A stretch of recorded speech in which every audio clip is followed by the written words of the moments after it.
continuation of the special meeting of the San Francisco Ethics Commission. We are here in the matter of the official misconduct charges against Sheriff Mirkarimi.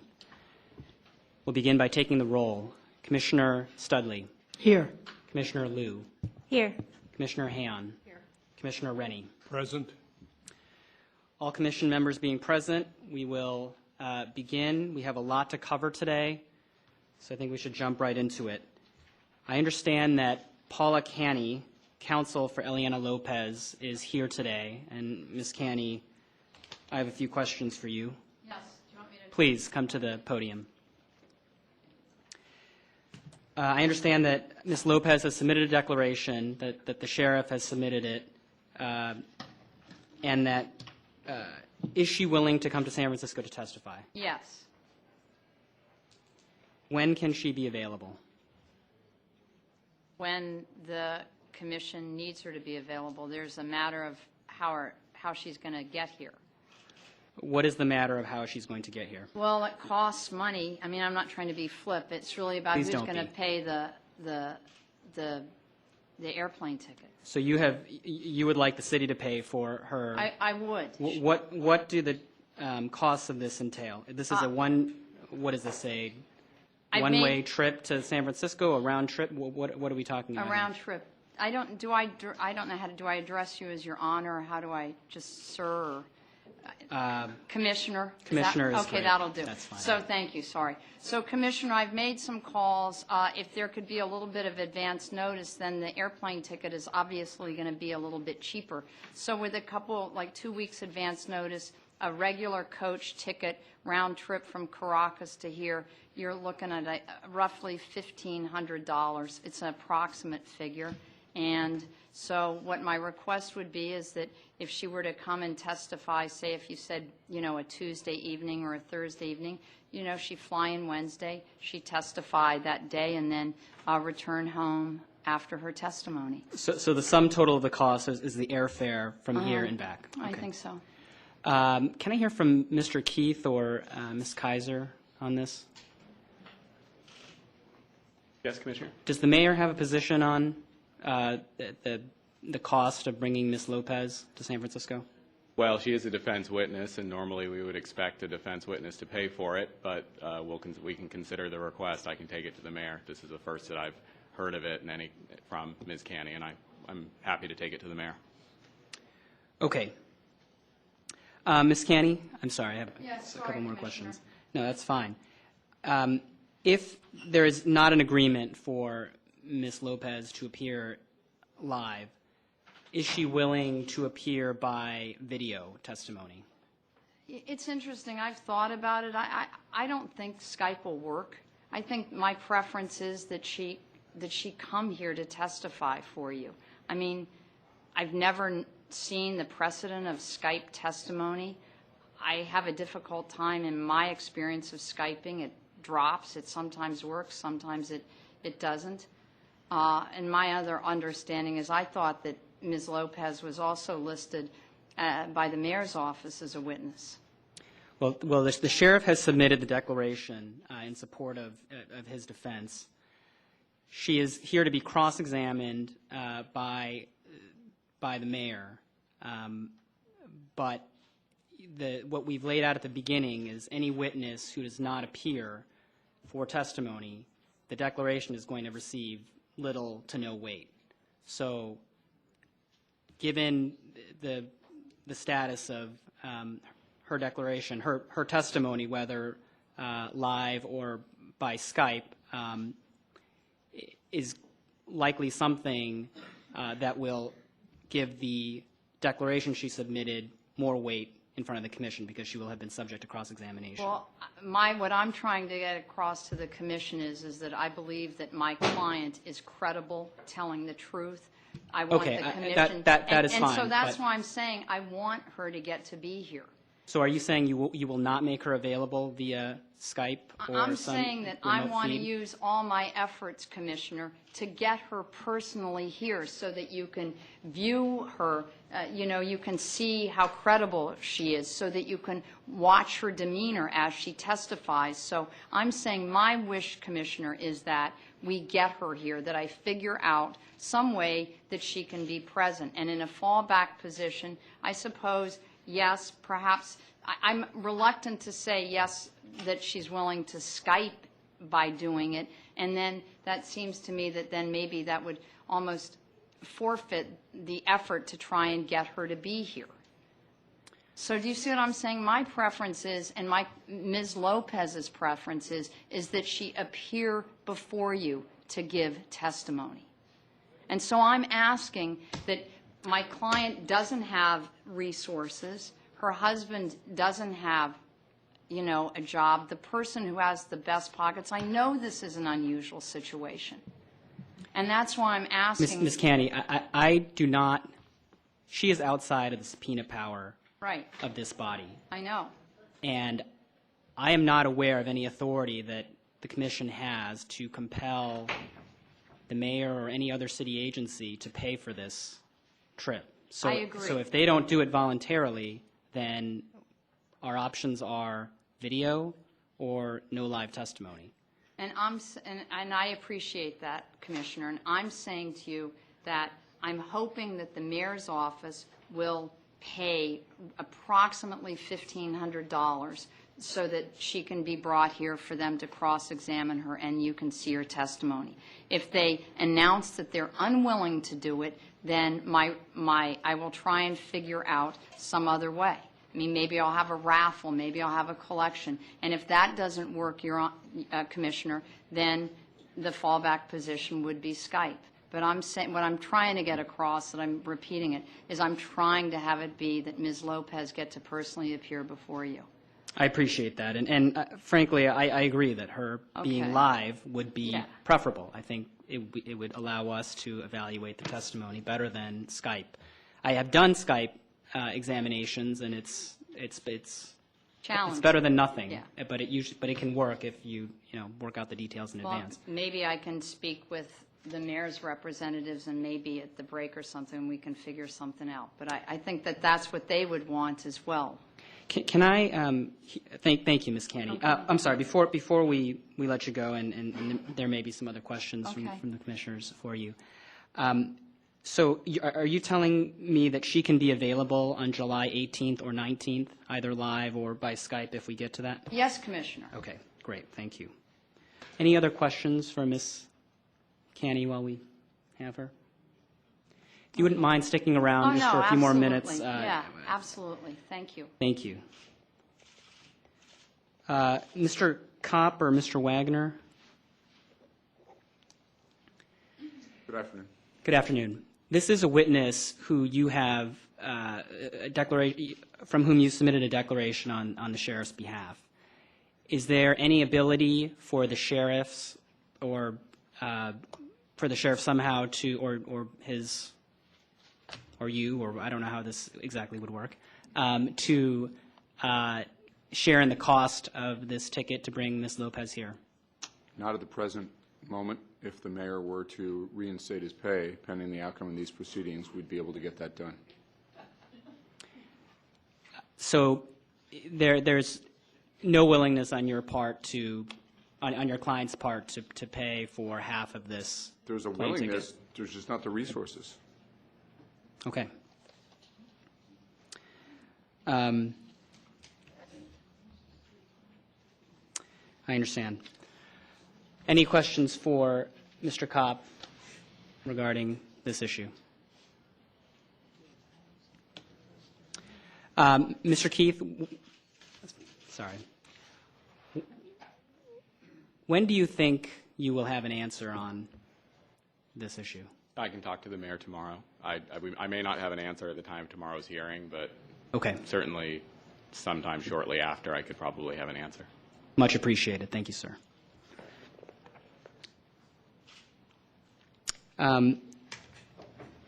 We also should deal with the declaration that Ms. Lopez submitted and whether or not the mayor has objections to that declaration.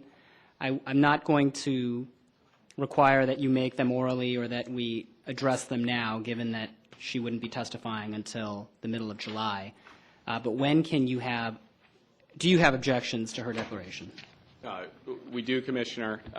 In terms of when we could have them put together, I expect in the second week of July. I'm not going to have much time next week to do it, but in the second week of July, be able to put them together. There is one basic objection that I wanted to call to the attention of Council, which is that the attestation at the end of the declaration is not valid because it doesn't state that it's sworn under penalty of perjury under the laws of the state of California, which is something that is required for any declaration that's executed outside the state of California to make it a valid oath. And so that would just be something that if they can cure it, I wanted to give them notice of that right away.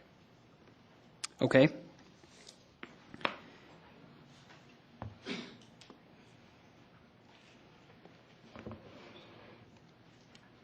Why don't we have the objections to the Lopez declaration by July 9th? Is that doable? It's not particularly long. I could do it by the 10th. By July 10th? Yes.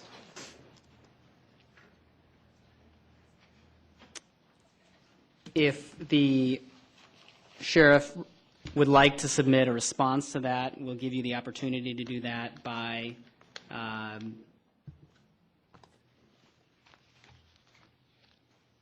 why don't we say a week, July 17th? That's fine. But, as I think I've said before, I'm not a huge fan of papering you folks or anybody else.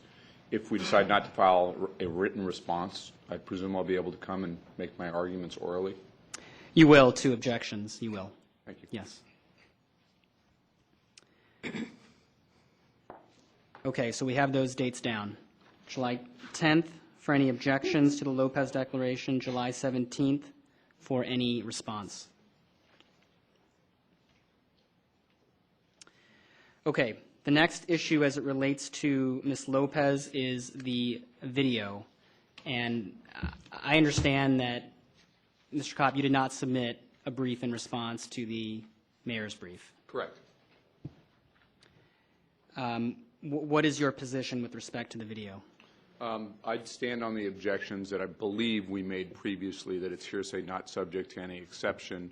And I know that Commissioner Rennie was interested in why you folks might be required or asked to decide this issue differently than the Superior Court did. And I would just reiterate what I told you last time, which is that I don't think the Superior Court's ruling on this issue provides any sort of collateral estoppel. I think there is no privity between parties. I think you folks are a completely different body, and you can decide this issue for yourselves. We believe that the Superior Court wrongly decided the issue, and I'd submit.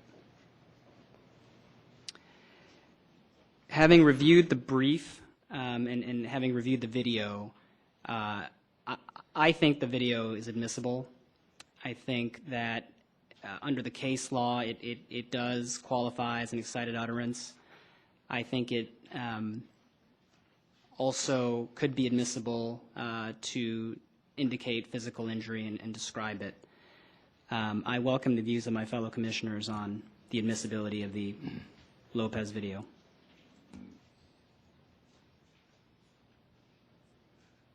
Commissioner Liu.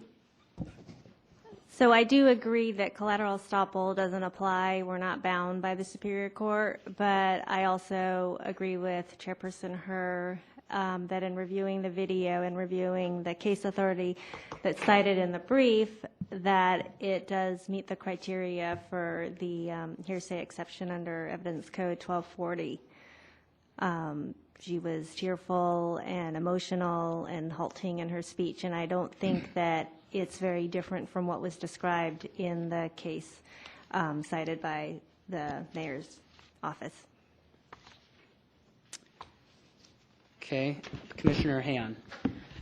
Just from the perspective of a layperson, I would say we wouldn't be here. We wouldn't be going through any of this if it weren't for that video. So I think that we certainly should admit it and take a look at it as a whole, as a commission. I think it's absolutely relevant and important for us to see it. Can I just speak to the commission? No. I just want to say that my client continues to assert that that video was a privileged video made in the course of an attorney-client relationship. I know that's been consistently shot down, but for the record, had my client's attorney not betrayed the confidence, we wouldn't be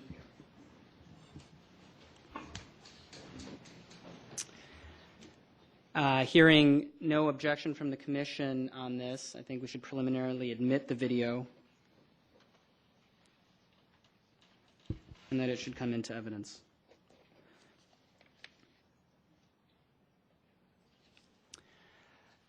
The other declarations, unless the commission thinks that there is something else we should discuss with respect to Ms. Lopez. You know what, there is one thing. Mr. Keith and Mr. Kopp, do either of you have an objection to Ms. Lopez appearing by Skype if the payment of her plane ticket cannot be worked out? No. Commissioner, I don't know if we have an objection, and the reason is this. When this issue was raised by the other side, we did some research into the validity of oaths and testimony given from abroad, and it's not clear to us that under the various treaties that govern these that the oath would be valid. I don't have any other problem with the testimony being by Skype, but we're not convinced that the oath. We're not convinced that the oath itself would be valid, and I'm not sure if that's a risk that we want to take regarding the validity of the oath. So. Okay, so let's say that we take the testimony, we get the transcript, we send the transcript with Ms. Canny to Ms. Lopez, and she signs the transcript under penalty of perjury of the laws of the state of California. Does that obviate your concern? I think that would. Okay. Yes. Great. Thank you. Ms. Canny, I apologize. This is now the third time I've asked you to come up, and I appreciate your willingness to be here. Indeed. Do you have any objection to bringing the transcript? If this occurs by Skype, we have a transcript that's transcribed here in San Francisco of the testimony that would occur in Caracas. Have Ms. Lopez review the transcript and sign it under penalty of perjury of the state of California. I'm Any sorry. problem with that? Yes, I have no problem. I apologize. I should have figured that out, that it should have said under penalty of perjury under the laws of the state of California. Sorry. No problem. Can you, although I know this may sound mechanical, but is there a way for you to resubmit the declaration that currently was submitted? I'm going to, absolutely. Great, thank Tonight you. I'm going to go and fix it, and it may not get resubmitted till Monday, but I'll have an appropriate signature page. Perfect. And I And apologize. it should be then re-signed. by Yes, I will. Ms. Lopez. Re-signed all proper. Thanks. Great. Okay, sorry Thank about you. that. Okay. Other declarations. I want to commend both sides for the helpful work you did on the Madison objections. I think that while we can disagree with certain positions you may have taken, I appreciate both of you working to come to resolution on things and having us focus on what what is likely the more important portions of these. So thanks to you both. Thank you. Could I just let Commissioner Rennie know that it did take more than an hour, though? But I would join in the chairman's observation. I did find it very helpful the way in which it was done, and I wonder whether or not you ought to do the objections and comments to it in that same form, which made it very easy for me to follow. Agree, and that was my intention. I was going to use this document, summary of stipulations and remaining disputes regarding Madison and Merton's declaration, and essentially walk through it and have the commission weigh in. Mr. Kopp, this was submitted by the mayor's office, but did the mayor's office accurately reflect the stipulations and disputes? Yes, and that you Mr. have? Keith sent it to me for my review, an amendment, if any, before it was submitted, and I agreed with it. So from our perspective, it fairly sets forth the disputes, and I don't know that either of us need to say anything more to you folks other than what's already on paper. My view on this is that we go through them. I think you're right. I don't think we need to hear from you necessarily unless commissioners have any questions. So, agree. Okay. It appears that the first dispute is paragraph 21. Commissioners, Herb, I might point out that there's an initial dispute about the general hearsay objection as to all the paragraphs that's first. I just want to make sure we don't miss that one. Right. To the extent that the objection is hearsay and it relates to comments that Ms. Lopez made to Ms. Madison, consistent with our prior rulings, I would be inclined to admit those statements so long as they are relevant to, as we previously discussed. The mayor has stated that he is not introducing them for a hearsay purpose, and that they are going to show Ms. Lopez's state of mind. Mr. Keith, so does that mean that if we disagree with your non-hearsay purpose, you do not want us to admit it? Because we are allowing hearsay into the record. We're giving it, potentially reduced weight, but is it your position that if we find your non-hearsay purpose is invalid, that you don't want it in for hearsay purposes? Well, I think, there's the testimony for this time period, the January 1st to 4th time period. It mostly is relevant for state of mind issues. It does cover a variety of topics. So it's hard to say that I wouldn't want any of it admitted for administrative hearsay purposes. So I would offer it for that, though, again, it is covering a lot of different topics. Hard to say which of those have been covered by other evidence. So there are some, so you're saying that if we find it doesn't go to a non-hearsay purpose, there is some evidence you would not want to come into the record that you otherwise want to come into the record? Oh, no, I'm just trying to be frank with the commission about where we have other evidence that the hearsay evidence might supplement, and since we are covering a lot of different topics here, it may not exist everywhere. Certainly we would offer it as administrative hearsay generally. Okay, I think that was my question. As far as the truth of the matters, I think the state of mind is probably the most significant. But okay, my view then is that we admit the hearsay testimony, and we decide later when we're actually evaluating the bases for the findings of fact whether it should go to a non-hearsay purpose or should just be administrative hearsay. I welcome the views of my fellow commissioners on that.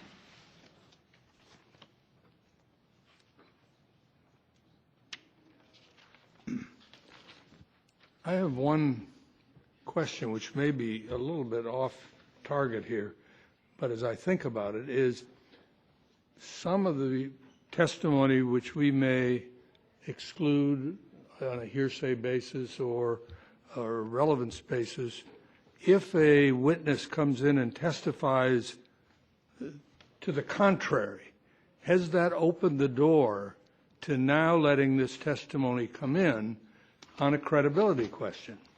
It's something that's troubled me as I've thought about the declarations and the cross-examination that undoubtedly will occur, where we may have excluded something, but if the witness testifies that X didn't happen. And it's now a credibility issue when somebody else in their declaration said it did happen. And I just like a little education on that.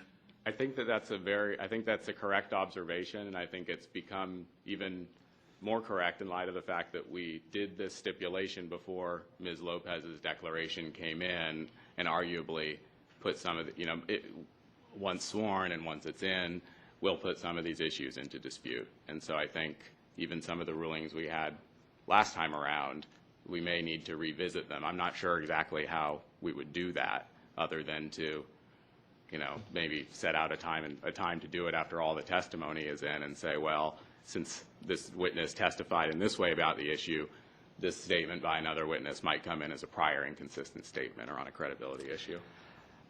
I guess I'm not sure I follow. If we exclude, it was a rare instance when we excluded testimony solely on the basis of hearsay. Typically, our exclusions were relevance-based. So on the relevance objection, if a witness testifies about an issue that is irrelevant, presumably that testimony will be excluded when it's live as well, subject to objection. If it comes in, if there's a statement that contradicts a hearsay statement, I'm not sure the hearsay statement actually necessarily goes to the credibility. I don't know, Mr. Kopp, do you have anything to say about this? Yeah, I would just be concerned. I don't want to be in a position where people are trying to set up impeachment on some collateral issue, or really some irrelevant issue that the commission has already determined is irrelevant. So that's my comment on Commissioner Rennie's question.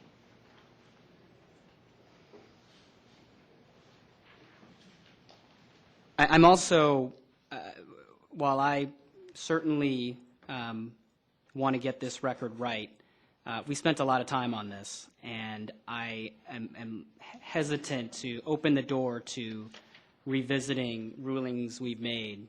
And the notion of going back through all the declarations at the end of the testimony is not something that I would support. So if there are, Mr. Rennie, I don't know if you had anything particular in mind about things we've excluded, but I didn't necessarily have anything particular, and you used the magic phrase that all trial lawyers worry about, and that is opens the door. And when I read some of the statements that were made in Ms. Lopez's declaration, it does raise a question in my mind. They are putting that document in, and we have ruled earlier on some of the subject matter that's being discussed that it was irrelevant. But if counsel for the sheriff puts it in their document, the classic argument is that's opened the door to an area where we may have precluded it in the mayor's case. But the sheriff has, I have nothing specific in mind, but I think it's something that both sides should be aware of. I think I see the point. I suspect that the mayor is going to hold us to our previous decisions with respect to other declarations and will object to portions of Lopez that we've deemed are irrelevant. That would be my expectation. So I think we should wait and see what the Lopez declaration looks like once we get the objections. But I understand the concern. Okay, paragraph 21. The objection is to page 9, lines 21 and 22. I would overrule that objection. I think that it does go to state of mind. State of mind.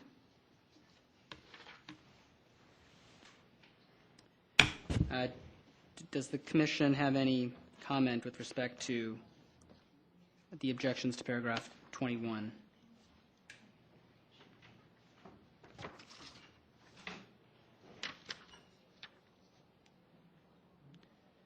Okay, hearing none. Paragraph 23, page 10, lines 4 through 6.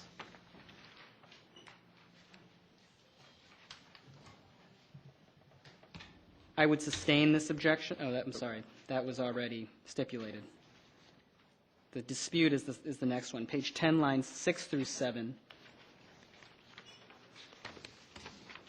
I would sustain that objection.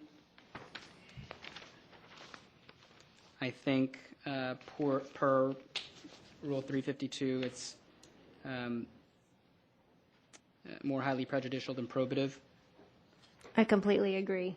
I think it's very prejudicial. Any other comments from the commissioners with respect to the objection number 2, B2? Maybe I'll refer to it that way so we're all clear where we are. Okay, B3, that is a stipulation. B4, page 10, lines 17 through 18.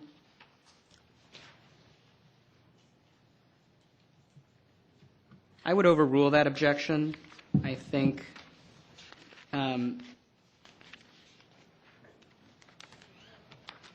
it should be admitted for a non-hearsay purpose.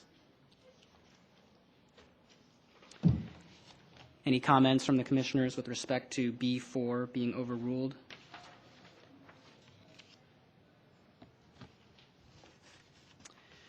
Okay, we're now to section 2A. There is a similar general hearsay objection. I would overrule that objection for the reasons we've previously discussed, except for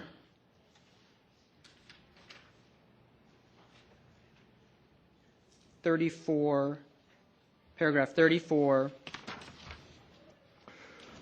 lines 23, where it starts with "he asked," through line 25 in law enforcement.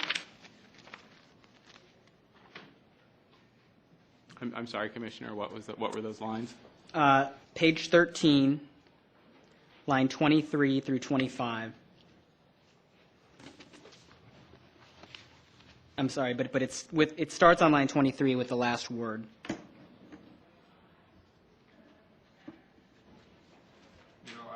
I'm sorry, Commissioner Hurd, but I just noticed that, in fact, we also had a relevance objection to this to paragraph 33 and 34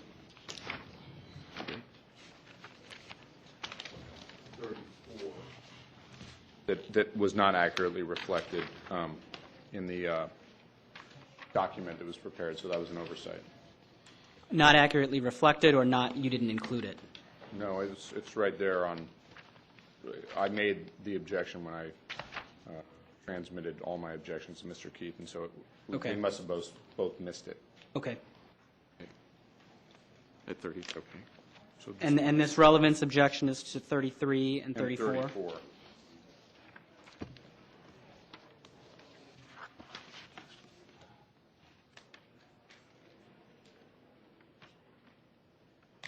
Actually, to be specific, it's from on page 13, line 2, the sentence beginning with "we," all the way to the end of that paragraph, and then the entirety of 34.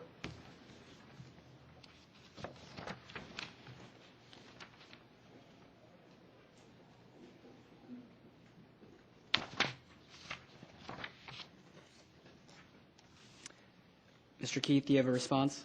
I think that these paragraphs go to Ms. Lopez's state of mind and her on the one hand, thinking about reporting this to the police, and on the other hand, having concerns. So I think that it's relevant for the same non-hearsay purpose as the other paragraphs. That's really the explanation for paragraph 33. And if I can go on to paragraph 34, if you like. Please. Yeah, for paragraph 34, this is really offered just to, under the the same hearsay exception to explain why the person did what they did next, and really it's just narrating a conversation that was had between Ms. Madison and the police inspector who answered the phone. So again, it's not offered for the truth of what anybody said, just for, you know, here's how it happened, here's how the investigation started, which is a valid non-hearsay purpose.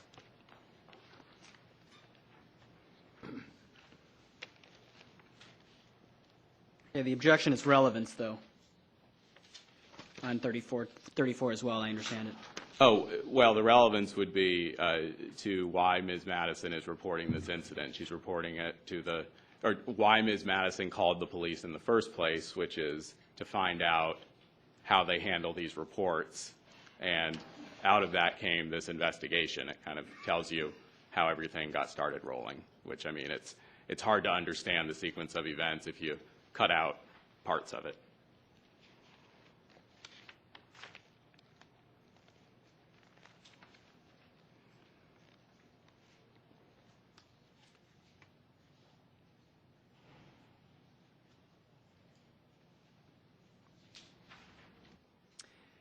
I would be inclined to overrule the relevance objection to paragraphs 33 and 34. Any dissenting view from commissioners?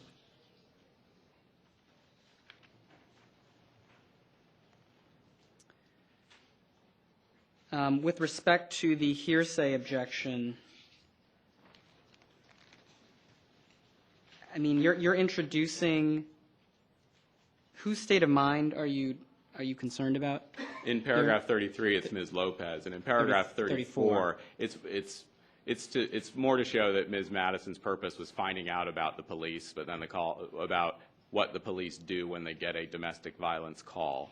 But then that call turned into an investigation. I mean, 34 is really offered more just to show how this information came to the police and the investigation started. It's just part of the chronology of what occurred. It's not offered so much for state of mind.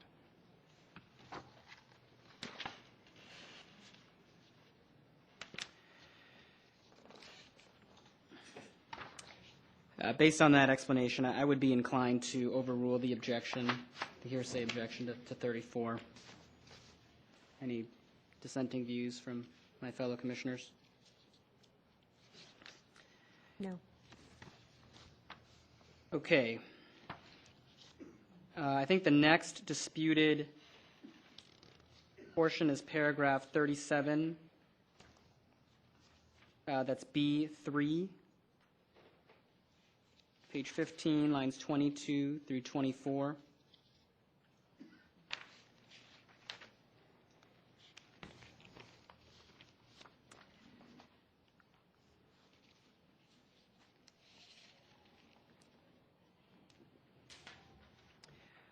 You know, I actually don't think that this is admissible for the purpose that the mayor identified, but it is hearsay that I think could be admitted for other purposes, and I think it is potentially that it is relevant.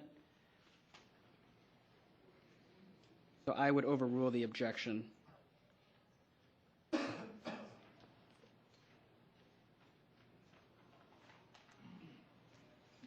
To B3. Any dissenting view from my fellow commissioners?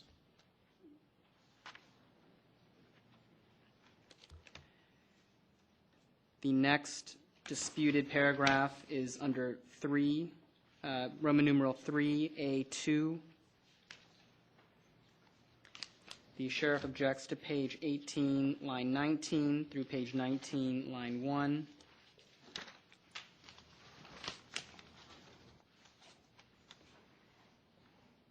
I would sustain the objection.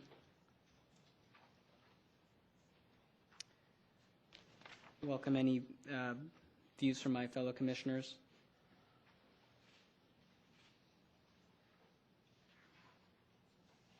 Commissioners, I'd request an opportunity to be heard on this particular objection. Okay. Please. So this is a paragraph that that discusses the effects of the this criminal investigation on a reporting witness. One of the matters that Chief Lansdowne has testified to in his declaration are the responsibilities and the standards that a chief law enforcement officer is supposed to uphold. That includes promoting witnesses reporting incidents and protecting them from retribution, and specifically the chilling effect that bad treatment of a witness in a particular case can have on reporting, and particularly as to domestic violence. So that's why this is being offered. How is that relevant to whether the sheriff committed official misconduct? That would be relevant to the decency clause. One would expect that a public official would not engage in conduct or condone conduct that would be so inimical to their office, which, I mean, the office is law enforcement, and law enforcement needs witnesses to prosecute crimes. And if witnesses aren't willing to come forward, they can't prosecute crimes.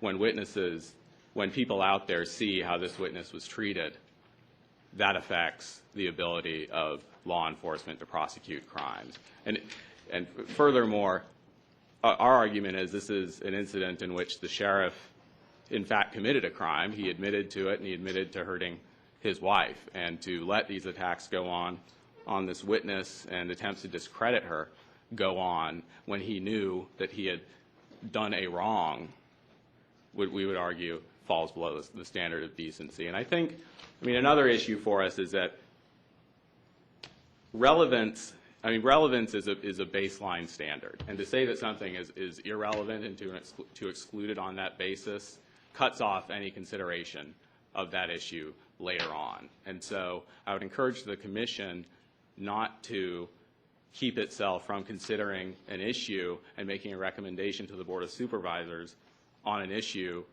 where there is testimony about what chief law enforcement officers are supposed to do with regard to promoting witnesses reporting crimes. I appreciate that concern, but one other concern when it comes to what the board has to do is the board has to sift through what is going to be an incredibly large record.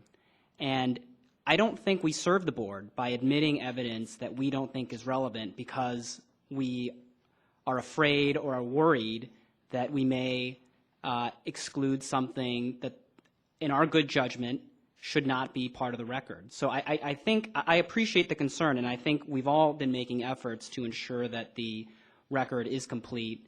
And I think in close calls we have admitted evidence for that very reason. But at the same time, I don't want to take that admonition as license to just admit everything. And I frankly do not see how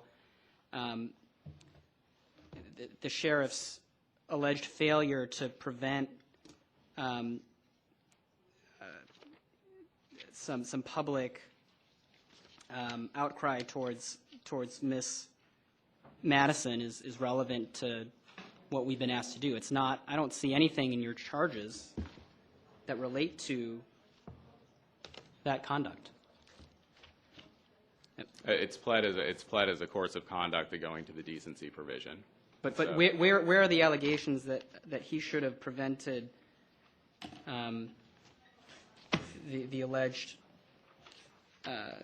press abuse to Miss Madison? Well, again, the argument isn't that the press abused her; it's that the abuse was happening, and we would argue at the behest of those working on behalf of the sheriff. Where is that? that? The sheriff didn't speak out against it. That level of specificity is not in the charges, but if I can take a moment, I will locate in the charges where this issue is addressed. Okay. I mean, in a more general sense.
So the answer to the question, Commissioners, is that while this particular aspect of the conduct is not spelled out separately, it is embraced in our witness dissuasion charge. Certainly what happens to a witness after they report a crime is something that is relevant to the idea that a sheriff should be protecting witnesses and safeguarding them. But more significantly, on count 5 of our charges,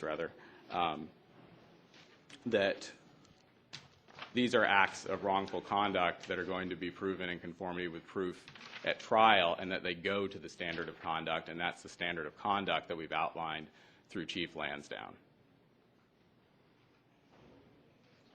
I mean, I was under the impression that we were that this pleading document, I think we were under the impression that this pleading document didn't have to be, encyclopedic.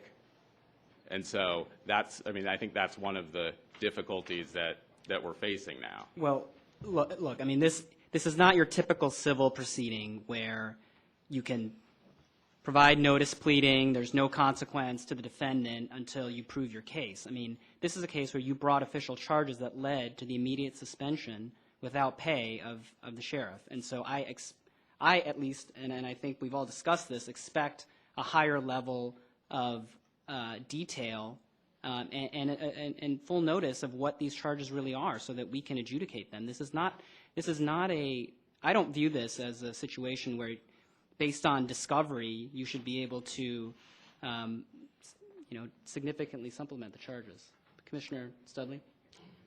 You're not going to like this, but I am less certain because this is a relatively untested initiative by the people, what the pleading expectations are, or whether we have more closer to either a notice pleading or a de novo ability to determine what we think, and to what degree is the mayor's charge limiting or controlling more, and exactly the issue that you're raising. I'm just not sure what we haven't discussed what that line is, and it may not be appropriate to do so here, but it does have consequences because the issue that we're talking about that this testimony goes to is one that I was interested in inquiring about with exactly the witness that Mr. Keith referred to. With the witness that Chief Lansdowne. Chief Lansdowne. But it led me to have that very same question about whether we are, how closely we must hew to the,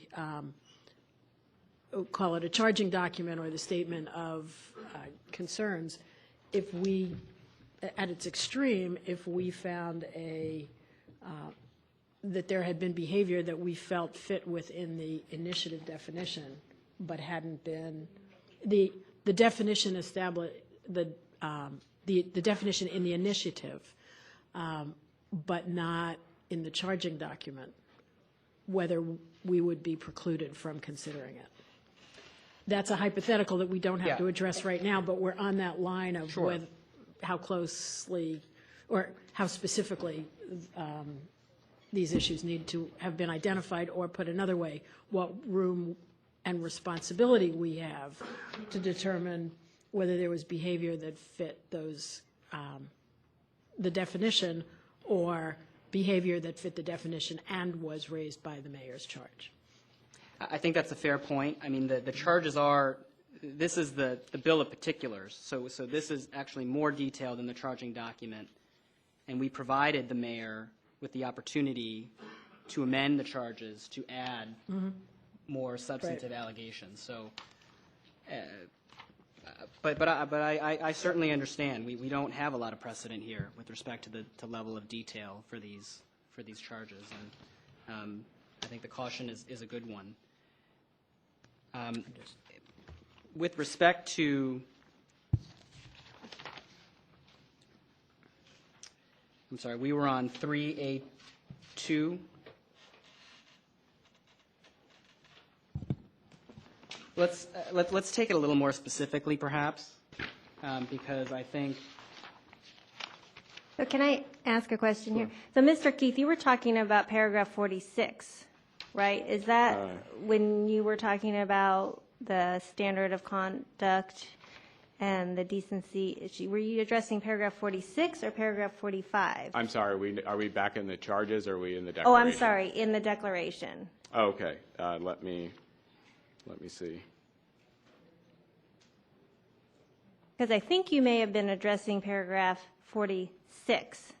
Oh, And I'm sorry, I was. yes, Yes, and I so must have my miscounted the paragraphs. my concern, since we were on that line of thought, my concern with paragraph 46, I understand your dissuasion of witness count and the theory behind that, but my concern with paragraph 46 is that it doesn't seem to me to make the connection between any alleged act by the sheriff and the public outcry against Ms. Madison, or the press, the treatment by the press of Ms. Madison. So that's where I see a relevance issue on paragraph 46. If I might respond, I think Ms. Madison knows the effect of what happened. She doesn't necessarily know that what started the chain in motion or where it could have stopped. She only knows the impact. And I mean, we would say that we believe that we can present evidence that this was a strategy, but significantly, one of our charges or one of the statements made by Chief Lansdowne in his declaration is it's not even whether he caused this. Certainly, if he caused this, that would not meet the standard. But even seeing it happen and not doing something about it when he knew that he had committed a crime is a problem and falls below the law enforcement standard. So just the fact that he's not stopping it falls below the standard. And the commissioners may or may not find that view persuasive, but it's a view that Chief Lansdowne is qualified to give and to testify to, and that he can be cross-examined on.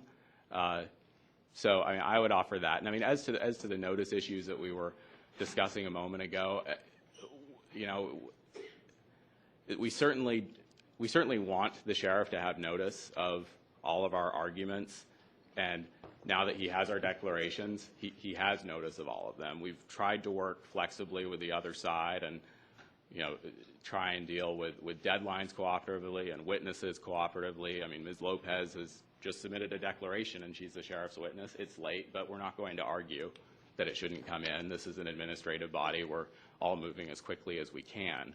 So I would say that having the declaration cures, that's our position. What's stated in Chief Lansdowne's declaration is our position.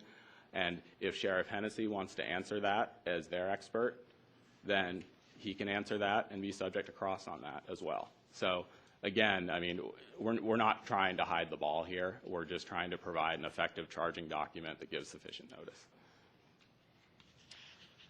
Okay.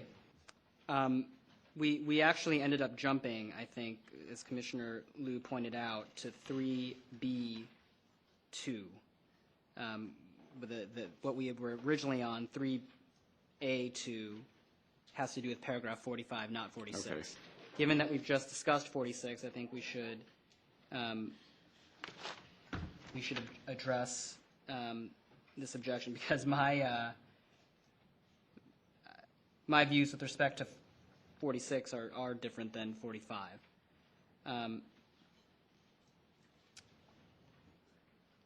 Okay, so what is at issue in 46 are lines 13 through 15. Do I have that right?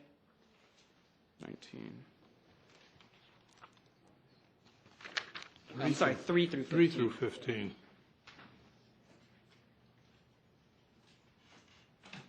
I think given the concerns that have been expressed by my fellow commissioners,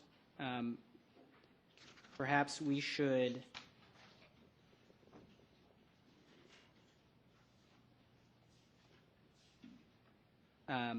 permit the statements starting on line 9 with but and ending with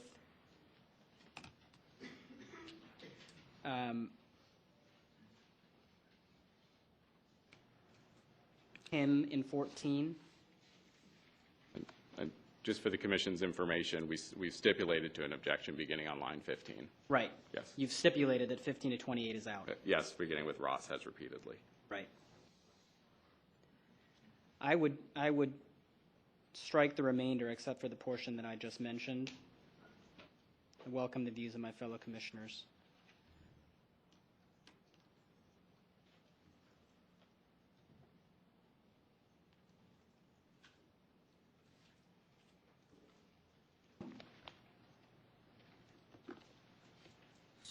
So 3 through 9 would come out, and the part you identified from but on line 9 through him on line 14 would come in. Come in, and the following sentence would go out.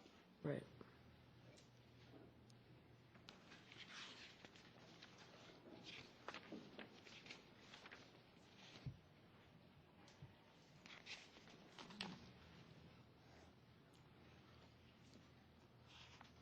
Any objections from my fellow commissioners? Okay. So that disposes of 3B2. We feel like we have that clearly. Okay, let's go back to paragraph 45. This paragraph, my problem with this paragraph has actually little to do with the charging document. My concern here is this paragraph is about what didn't happen or what was never told to Ms. Madison, and I'm not sure why we need that. Commissioners, this is, this is, again, one of those things where when the testimony is coming in by declaration, you don't know quite what's going to come in. Mm-hmm. So what's happening here is the witness is responding to some of the media, some of the accounts that the sheriff has given in media interviews about what has occurred, and simply basically stating what her response would be to questions as, did that happen? Did Ms. Lopez tell you this or tell you that? It's really just trying to anticipate a potential conflict that's coming from the other side. I think it's, again, kind of a function of our way of doing this by declaration. I see your point. Mr. Kopp, do you have any view on this? Well, it certainly, there's no foundation for the very last sentence there.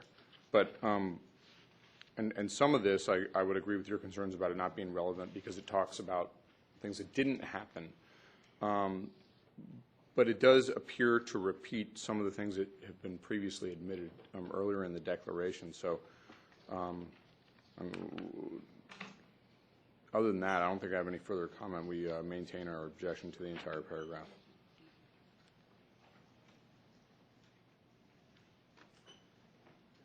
Commissioner Rennie? I'm not certain where we are on that with your last statement, Mr. Kopp. Yeah, I was. I'm sorry? I thought you were going to withdraw the objection after you just. No. No, we think it's cumulative, argumentative, and prejudicial, the entire thing. Why is it prejudicial if you just said it just contains everything that was stated before? For example, the last sentence, Ms. Madison's opinion about whether or not statements that are made in the press are consistent with things that happen. We stipulated to that objection. Oh, I'm sorry. That last sentence.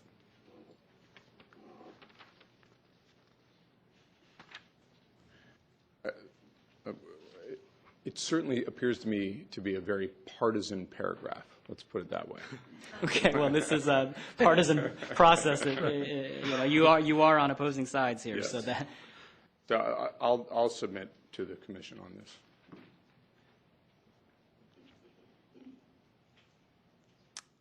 Commissioners, any views? We're talking about lines 19 through We're talking about paragraph 45, lines except for 19 through 25 with the word custody. Is that the section? it's line 19 through line 1 that ends with video, I believe.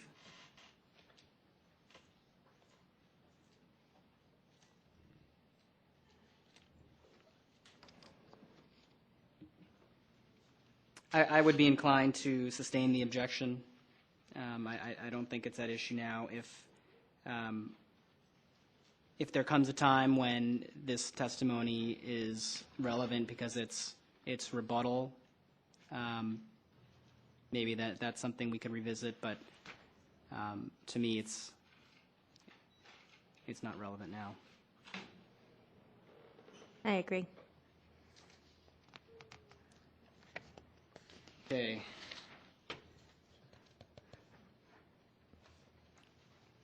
Let's go to D2.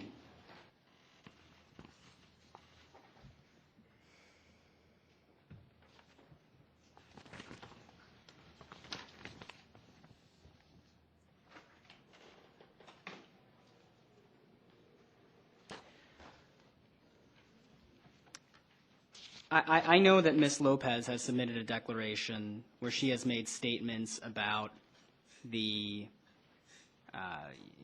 allegations about the relationship that she had with Ms. Madison and this attorney-client issue. But what does, we're not here to adjudicate whether there's an attorney-client privilege, and frankly, given the public disclosure, seems like, there's really, that ship has passed and it was adjudicated before we were involved. So I'm not really sure what paragraph 49, lines 20 through page 21, line 8 go to. This goes to a specific instance of essentially harassing a witness who reported a crime that the sheriff knew what happened, and this is just one instance of that harassment, is that Ms. Lopez's attorney sent her these threatening letters. I think you just said Ms. Lopez's attorney. That's correct, I did. So where, I'm sorry if I missed it, but how does that relate to the sheriff's official misconduct?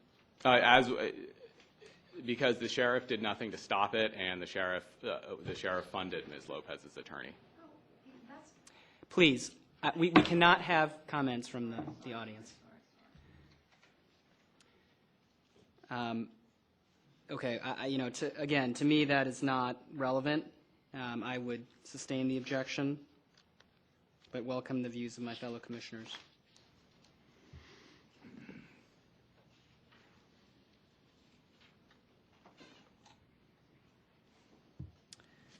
Okay, hearing no objection. Okay, Mr. Mertens.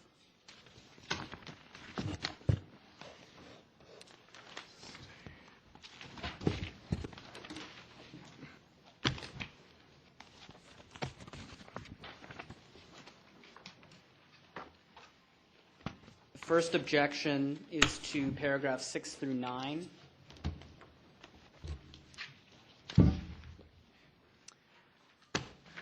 I had a hard time seeing the relevance here. I would sustain the objection. I welcome the views of my fellow commissioners, and Mr. Keith, if there are any where you'd like to be heard, we'll certainly give you that opportunity. Thank you. Commissioners, I want to say this. I recognize that the things that are discussed in these paragraphs, they are not flattering. But we take the facts as they come, and from our standpoint, information like this about the past relationship between Ms. Lopez and the sheriff are relevant to our theory that domestic violence occurred, and our view of the facts that domestic violence occurred. The sheriff's declaration, unfortunately, is extremely terse.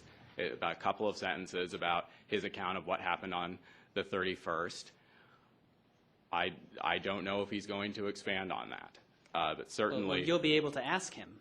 Yes. You're calling him as your witness. You couldn't get a declaration from him, so you're not limited by his declaration as long as the topics are relevant. Right. So. Yes, so we know from the public statements that the sheriff has made, or I can't say that we know, but we suspect from the public statements the sheriff has made what his story is going to be, which is this is a short, innocuous incident. which is contrary to the statement that Ms. Lopez gave to Ms. Madison on the 1st about how this incident occurred. Okay, but these aren't about statements on the 1st. That's correct. These are not about statements on the 1st, but as Ms. Lemon's testimony shows and is generally accepted in California, testimony about the existence of a battering or abusive relationship is relevant to assessing the credibility of a witness who later recants. And this goes to the existence of that relationship. And with the declaration that we just received from Ms. Lopez, we have an issue of a victim recanting, which is not unusual in domestic violence situations. So we have a statement that was given right after the incident that the credibility of which is going to have to be tested against whatever the sheriff says now and whatever Ms. Lopez says now. And it's accepted that the kind of relationship that exists, that pre-exists and predates the violent incident, is relevant to making that determination. Well, Please, Mr. Mr. Keith, isn't it your position that the sheriff, having pled guilty to false imprisonment, that was pleading to domestic violence? Yes, All right, that's your position, isn't it? it is. All right. Why do you need anything about conversations or incidents that happened back in October if it's your position that the official misconduct is proven by the mere fact of entering a guilty plea? Well, Commissioner, it's the mayor's position that the conviction alone, when we put it together with the sentence and the probation conditions, et cetera, that's official misconduct. Right. But there's also an argument to be made, and we expect the other side to make it, that it's not official misconduct, at which point we then have to start getting into questions of degree, where we might look at the facts and circumstances of the conduct that led to the conviction. And my concern, again, is I think we would argue for a categorical rule that whenever a top law enforcement officer is convicted of any kind of an offense involving domestic violence, they have to go. I don't know if the commission is going to accept that rule or if the commission is going to say we have to look at the facts and circumstances. So that's why I think we're focusing on some of these factual disputes, because it may not be enough. But how do paragraphs 6 through 9 advance a position of saying that what took place on January or December 31st was an act of domestic violence? It says here's the relationship that predated the incident, and the California Supreme Court says that when you're talking about domestic violence type incidents, that relationship is important. I mean, my colleague Ms. Kaiser has submitted a brief on the Lemon Declaration, which the other side has objected to in its entirety, that discusses these issues in greater detail. But it's all hearsay. It is. You've got to assume that what statements are being made there are true, so that in addition to the question of potential relevance or how your expert witness may tie it in, you've got to make the assumption that everything that witness is saying is true. And how do you get by that hurdle? Well, I acknowledge the hurdle, and it's there, but I think that the Evidence Code 801 gets us over the hurdle, which is to say that it's the kind of hearsay that experts rely on. It's statements by the victim about the relationship, and in the context of these types of experts and this type of testimony, that is hearsay that the experts rely on. I can see that much of this is hearsay, and there is some non-hearsay purpose for it. I guess I'm really addressing the relevance points here. But there's not a problem with an expert relying on hearsay, particularly this kind of hearsay for this kind of expert. But Mr. Keith, we don't have to determine whether these past acts were, or whether they had domestic violence connotations. We just have to determine whether the incident on New Year's Eve constituted domestic violence, correct? So we don't really have to go into the facts, that's being portrayed in paragraphs 6 to 9. You do not have to make findings about that. I think, though, like with any expert opinion, you want to look at what the expert is relying on, and if you doubt that that's true, you might doubt the opinion, and if you believe that it is true, you might believe the opinion. And so it's only relevant in that sense. I mean, the expert opinion helps us understand how this victim has recanted and helps us understand why she was telling the account that she told to Ms. Madison on the 1st and to Ms. Williams on the 4th about what happened, and helps explain why those are more credible than the subsequent statements. So it does go to what happened on the 31st. That is what the commission has to decide with regard to the facts and circumstances that led to this conviction. I really think we're far afield here. I would sustain the objections to paragraphs 6 through 9.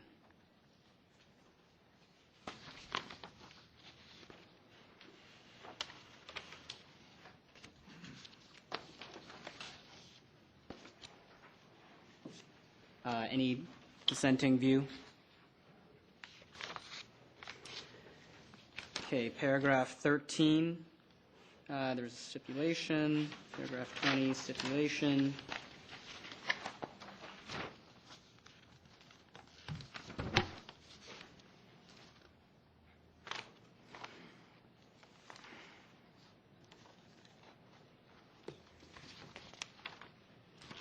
Okay.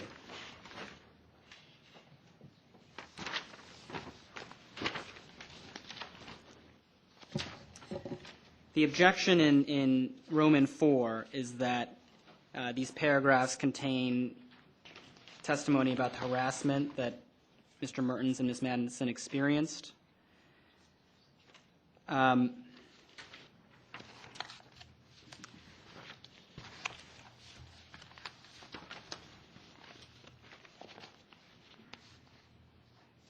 We did permit some allegations or some statements from Ms. Madison's declaration that relate to specifically to statements about the sheriff's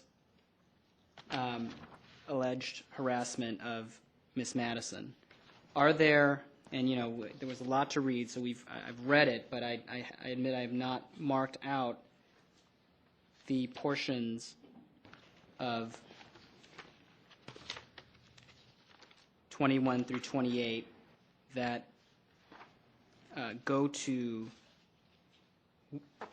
whether or not the sheriff harassed Mr. Mertens.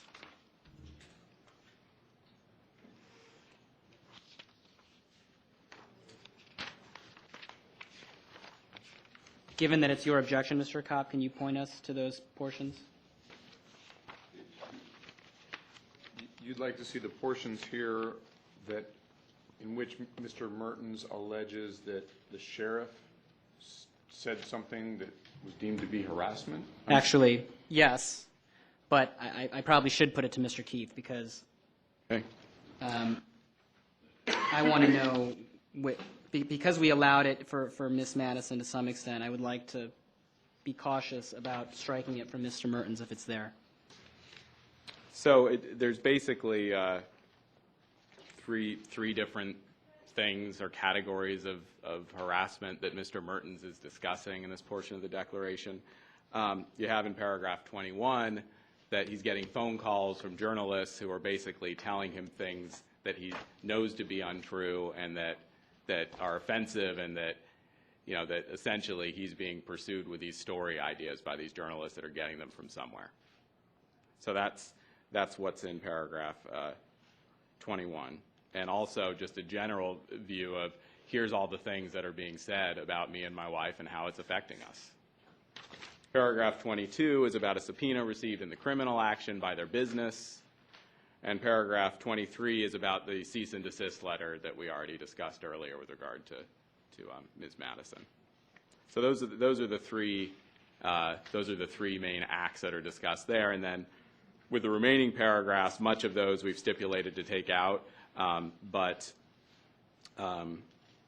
looking at paragraph 28, it basically we get back to sort of the impact on the witness. And some of the intervening paragraphs have to do with the existence of this attorney-client relationship issue, which, I mean, if the commission isn't going to consider that, then those paragraphs won't be relevant. Mm-hmm.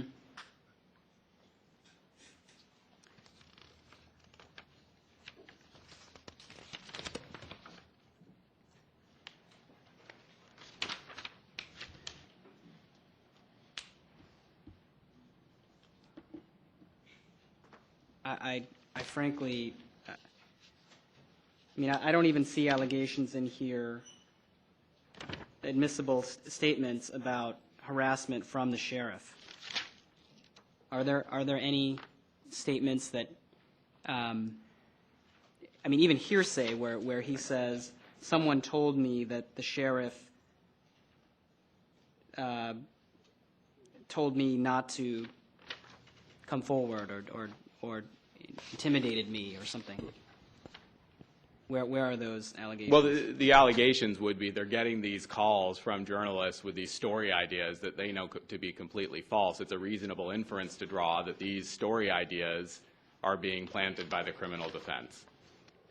That's the inference to draw. Certainly, when the reporter says on the phone, oh, Ross's whomever told me this, that is hearsay. But just the fact that they're getting the calls, one can infer that that these story ideas are being put out there by the sheriff. I mean, there's no other reason for these calls to be coming to these witnesses. I do not think that's relevant, but I welcome the views of my fellow commissioners. And really, even if there are hearsays, even if there is something you can point me to where it says, someone told me that the sheriff, Oh, it is there in paragraph 21 that the people who called told him that. And I recognize technically that's hearsay, but nevertheless, one can infer from the fact that he's getting the calls with these story ideas that he considers to be outlandish and false, that they're being prompted by something. I received numerous calls.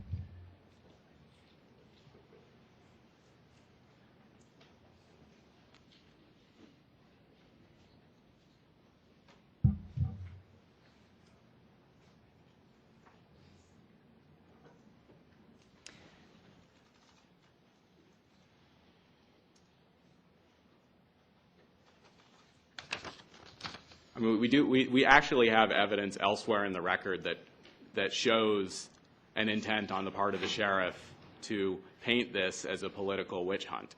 And so, again, to connect it to these particular calls, I mean, it's like trying to get evidence of a conspiracy. You have to infer. You have to infer from the facts that you have things that nobody would ever testify to.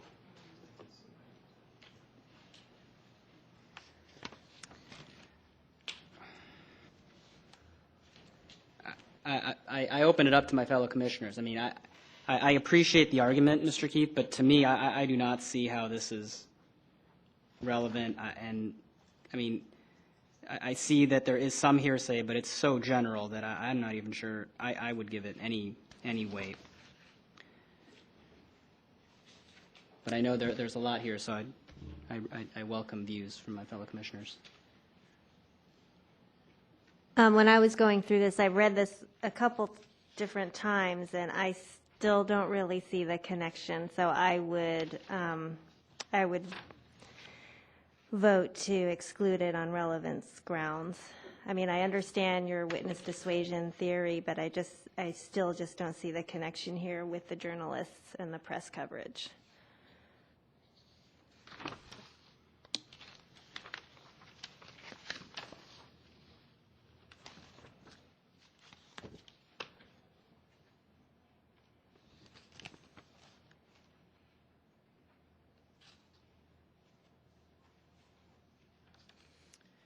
Any other dissenting views from other commissioners?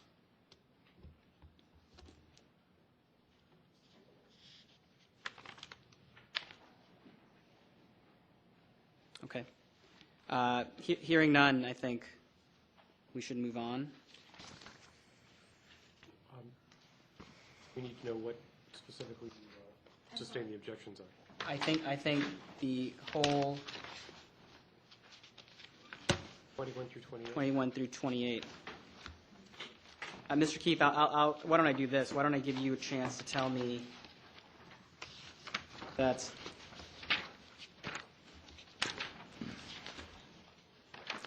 there's anything different in the, I think it all relates to the same issue.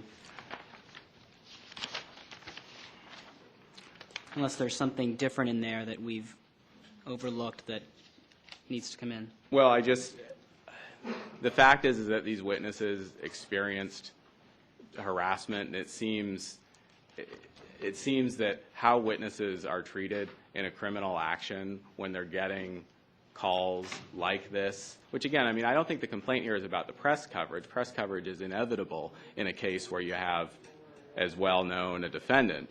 But they're getting the kinds of calls that suggest a campaign against Ms. Madison, and it just seems to me that taking all of that evidence out, it just simply takes it seems to me to be too much. I can understand taking out the cease and desist letter, on the theory that it comes from another attorney.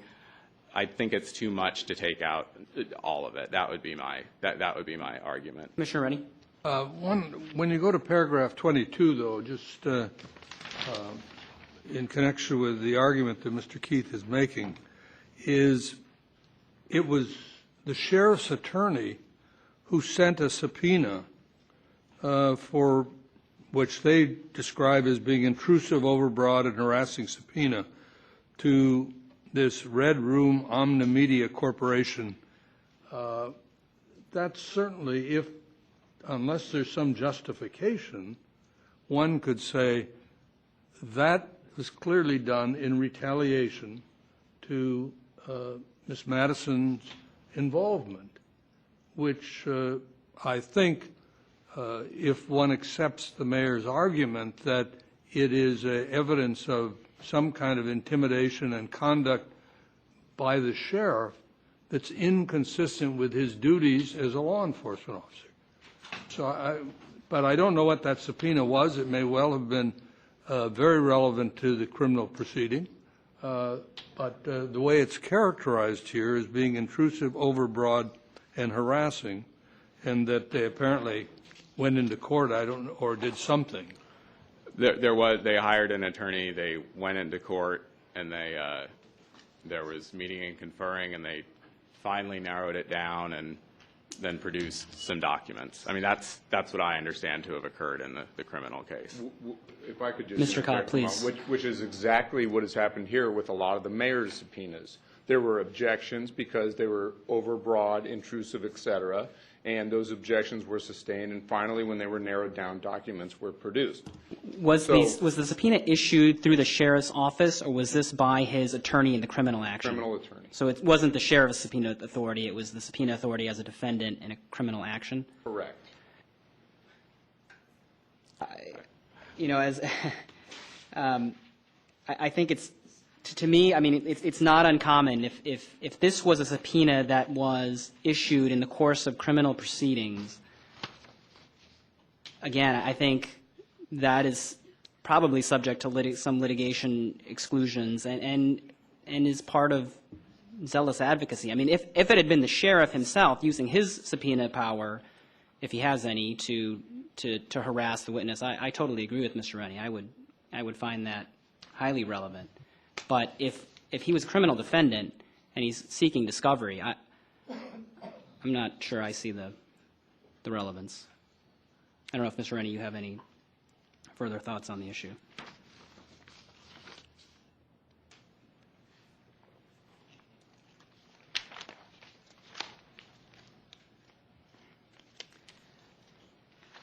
Does any member of the commission propose to not exclude paragraph 22? I have no problem with excluding it. Okay, so then, unless there's dissent from the commission, sounds like 21 through 28 will be excluded. Okay. Let's go to Mr. Hennessy.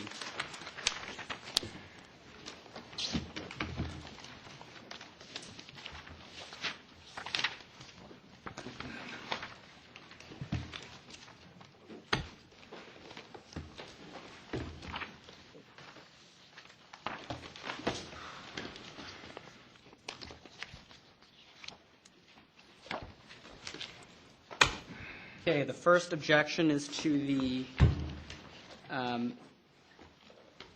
full paragraph on page 2. I'm sorry, the second full paragraph on page 2. By the way, Mr. Kopp, if we ever have to do any more declarations, could you please include paragraph numbers? This is extremely painful without paragraph numbers. Thank you. First full paragraph on page 2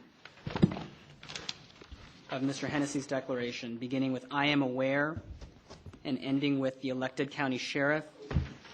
The mayor's argument is that this relates to separate incidents under different law, and that it would be that it's irrelevant and a waste of time. I agree with that. I would sustain the objection to that paragraph.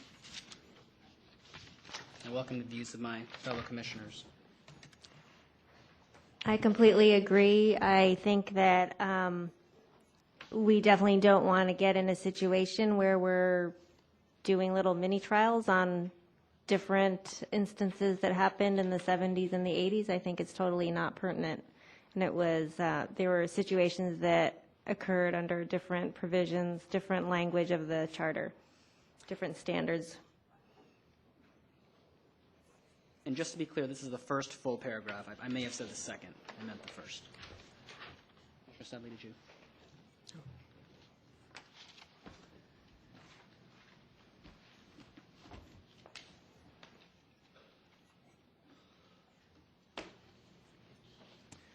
Okay. The next objection is to the second full paragraph of page 2. The objection is based on the statements that Mr. Hennessy is really talking about how he would be viewed. I don't see how that's relevant here either. I would sustain the objection to the second full paragraph of page 2.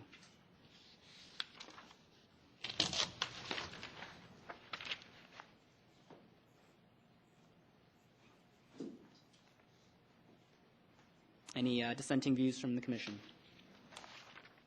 Okay, that objection would be sustained. The third objection is to the third full paragraph. Here, he's an expert. I think he's qualified to testify about this. It is a little general, so I certainly understand the objection, but this one I would overrule. We have testimony from Vicki Hennessy, and we will have Chief Lansdowne as well. I would permit this, so I would overrule the objection. Any dissent from my fellow commissioners? Okay, so that paragraph should be admitted. There are no objections to Mr. Lansdowne. Nancy Lemon.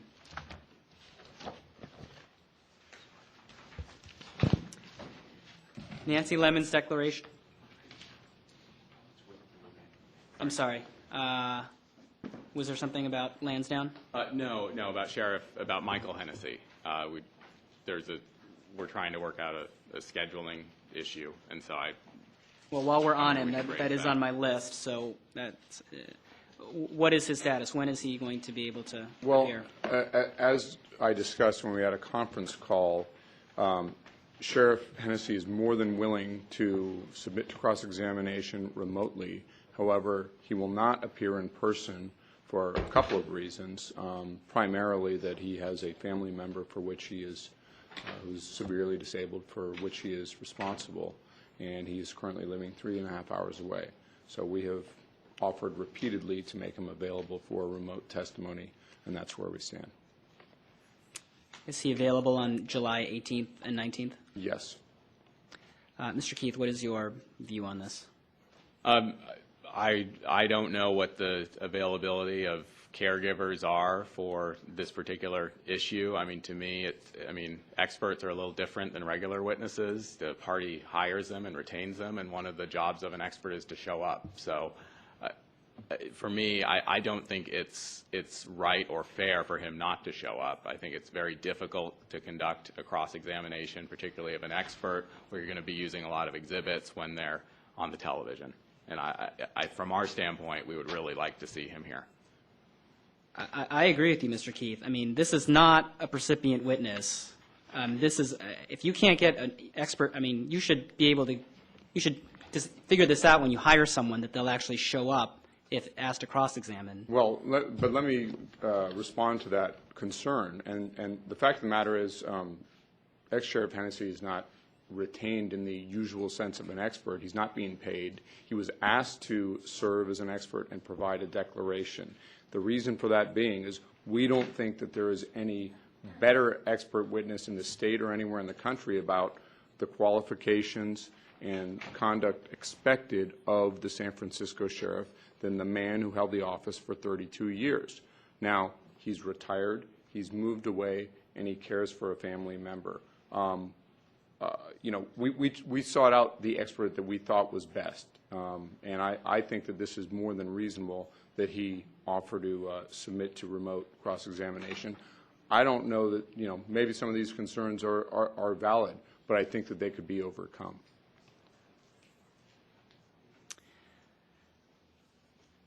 Is he within our, what is the scope of our subpoena authority?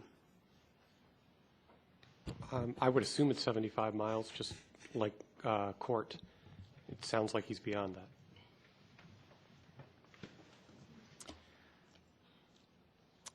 that. I am inclined to take a harder line on an expert, Mr. Cobb. I mean, if you've retained an expert, I think whether you're paying him or not, it's incumbent upon you to ensure that he's going to be available for cross-examination. We made clear at the beginning of this process that any witness who does not subject himself to cross-examination, if he's subject to the control of a party, is going to have his declaration severely diminished.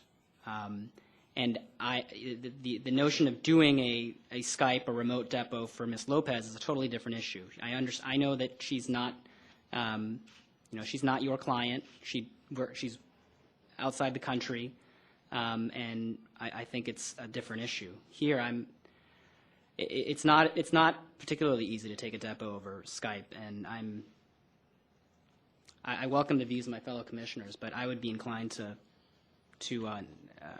require him to show up if you want to rely on him.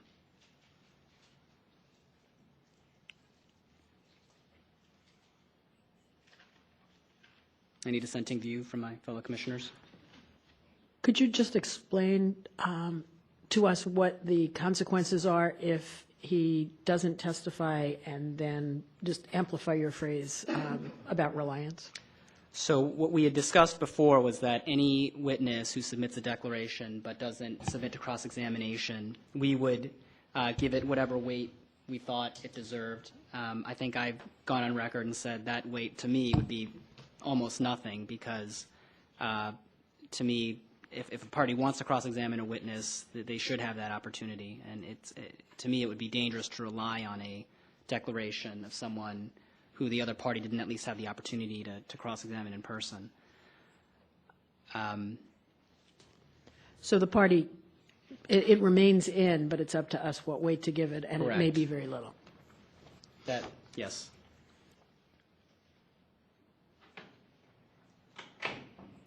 Okay. I don't know if that changes or could change your view of whether he's going to show up or not. Is it possible that changes your view?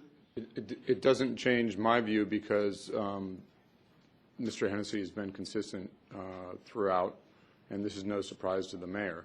So, but if something changes, I'll certainly let you know. Meaning if he'll show up in person? If he decides that he does want to come down here and can find care for his family member, then I certainly will let everyone know. But up to this point, his position has been consistent. Are you saying that he's the primary caregiver? Yes. And there's no secondary caregiver? From what I'm informed, that is correct, yes. Who are you informed by? He told Mr. you Hennessy, that? yes. He's the primary caregiver. There is no secondary caregiver. Correct.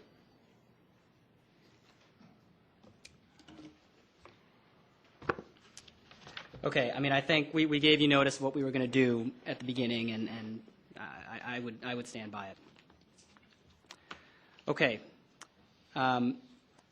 Miss Lemon. Ms. Lemon's declaration is extensive. I have read the declaration. I've also read People versus Brown.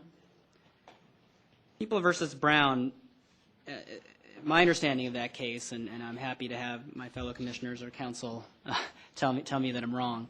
It appears that that case allows, in a domestic violence action, the expert testimony of a domestic violence expert to explain why a witness may change her testimony if she testifies, if a certain amount of time passes. The opinion appears to permit that pursuant to Evidence Code 801, as well as one that relates specifically to domestic violence, and interestingly does not appear to require that there be more than one allegation of abuse. So, Mr. Kopp, I guess my question is for you. Why doesn't People versus Brown require us to allow Dr. Lemon to testify at least for that limited purpose? Well, I think it might if her expert opinion was relevant to one of the real issues in the case, and our position is that opinion does not relate to the issues in the case. We don't believe that all the material she's relied on and all the facts that she's set forth in her opinion really affect. I mean, I noted specifically the 6 bullet points that she hits there. They don't really, they're not going to enlighten you on any particular issue in the case. So whether or not, you know, I think you probably hit the nail on the head when you said, with respect to a domestic violence prosecution, that's what the Brown case stands for. That's not what this is here. So that's the reason why we don't think it's relevant. Ms. Kaiser? Actually, Brown makes very clear that this testimony is admissible under the regular evidence code section, section 801, not just the special section for criminal prosecutions. 1107 is geared toward criminal prosecutions, and it's a separate evidence code section that says this very testimony is admissible for this very purpose. We're not here in a criminal proceeding, that's clear. But the Brown case by the Supreme Court said we would come to the same conclusion, and in fact, in this case, we do come to the same conclusion under Section 801, which is the section for regular expert testimony in cases, in civil cases, in administrative cases, and frankly, also in criminal cases. It's just that there's now also a special duplicative rule in criminal cases in case a criminal court was about to get that wrong. I think the legislature is making a very strong policy statement in criminal cases that courts need to consider it. But the ruling in Brown is explicitly we do not need to reach and resolve a particular conflict for 1107 because this all comes in for the very reasons that Commissioner Hurst stated under 801. And I think that it's also relevant for additional reasons. I don't think that only the reason in Brown is the only reason for which such testimony is admissible. And I'm happy to address that if there are particular sections of the declaration that raise that question. Okay. I think we should take it one topic at a time, but I'll certainly give you that opportunity. It does, I mean, Brown does seem to say, Mr. Kopp, that particularly when an alleged victim comes forward and testifies months after the fact, that an expert's testimony as to why a story is changed is relevant to a determination of that witness's credibility.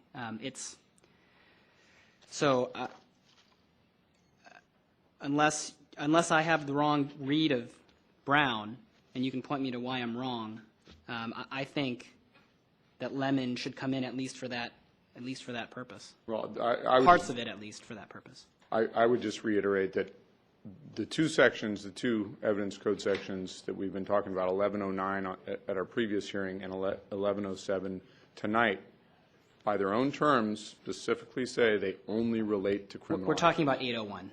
Okay, so that's where the only recourse is. And that is the one that's relied on in Brown. Well, I'd submit on the objections that we've made thus far. Okay. I welcome the questions or views of my fellow commissioners. Well, Mr. Kopp, you said that it isn't relevant to any issue that has to be decided in this case. What do you deem to be the issues that this commission has to decide in making its recommendation? Whether the sheriff's conduct on December 31st or thereafter up to the end date of the written charges, which I believe is the date that he entered his plea, constitute official misconduct. So, and I'm not sure if I could break it down any further for you, but I just think that we're going far afield when we start admitting this type of expert witness testimony. When you say whether the sheriff's conduct on New Year's Eve constituted official misconduct, does it make a difference whether or not that conduct constituted domestic violence or was merely just something that happened between a husband and a wife? Well, I mean, fundamentally, we think that no matter what happened on that date cannot constitute official misconduct because it's before he became sheriff. But assuming you want to consider the mayor's argument that you can predate his taking the oath of office, I think the phrase domestic violence is susceptible to a lot of different interpretations. And I noticed that in one part of the declaration, Ms. Lemon opines that the charge upon which the sheriff was convicted, 236 of the Penal Code, false imprisonment, is domestic violence because he's subject to some of the terms and conditions that somebody, for example, who was convicted of spousal battery would be subject to. But I think that you all are more than capable of making that determination yourself without having this expert opinion. I think you can decide that for yourself, and I think it's totally unnecessary and a waste of time and resources. But Mr. Kopp, doesn't the amended charge the sheriff with an act of domestic violence?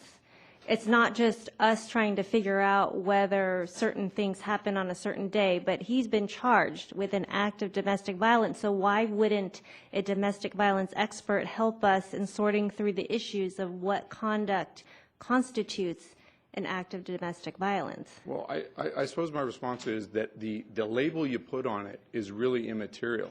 It's what happened, whether it was him grabbing his wife's arm in the middle of a heated argument or something more as the mayor wants you to believe. You can decide for yourselves, was that conduct official misconduct without putting that label on it?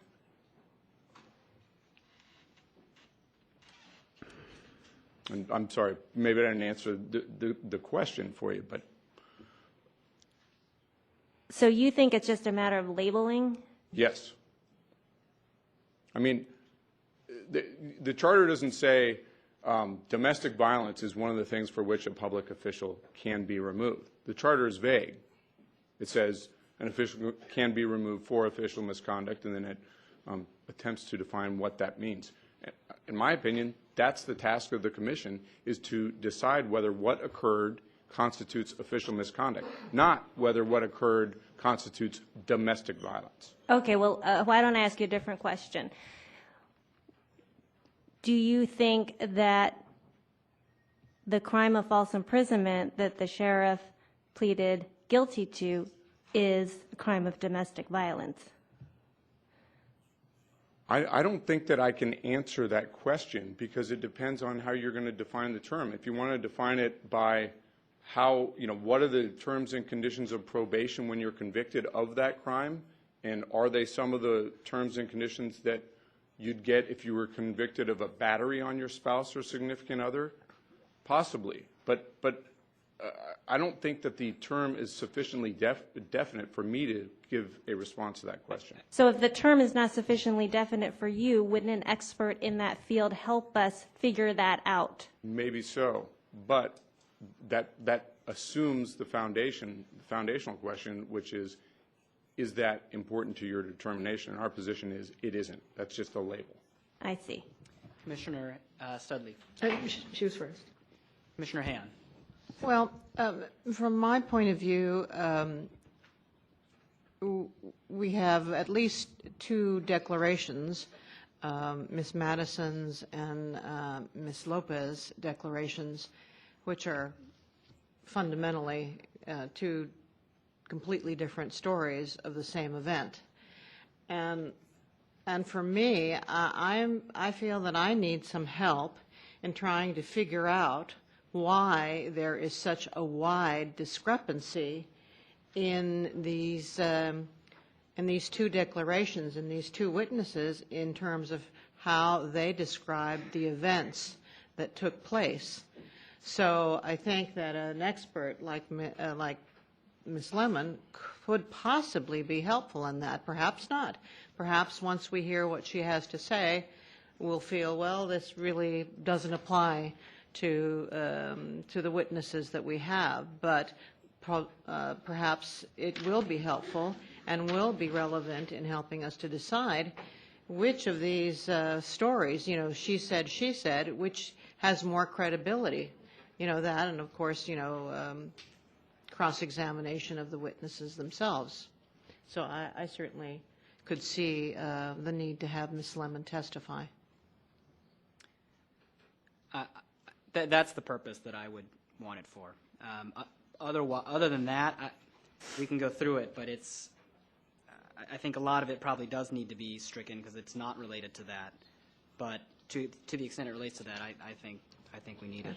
I mean, I don't think that we need a seminar on domestic violence.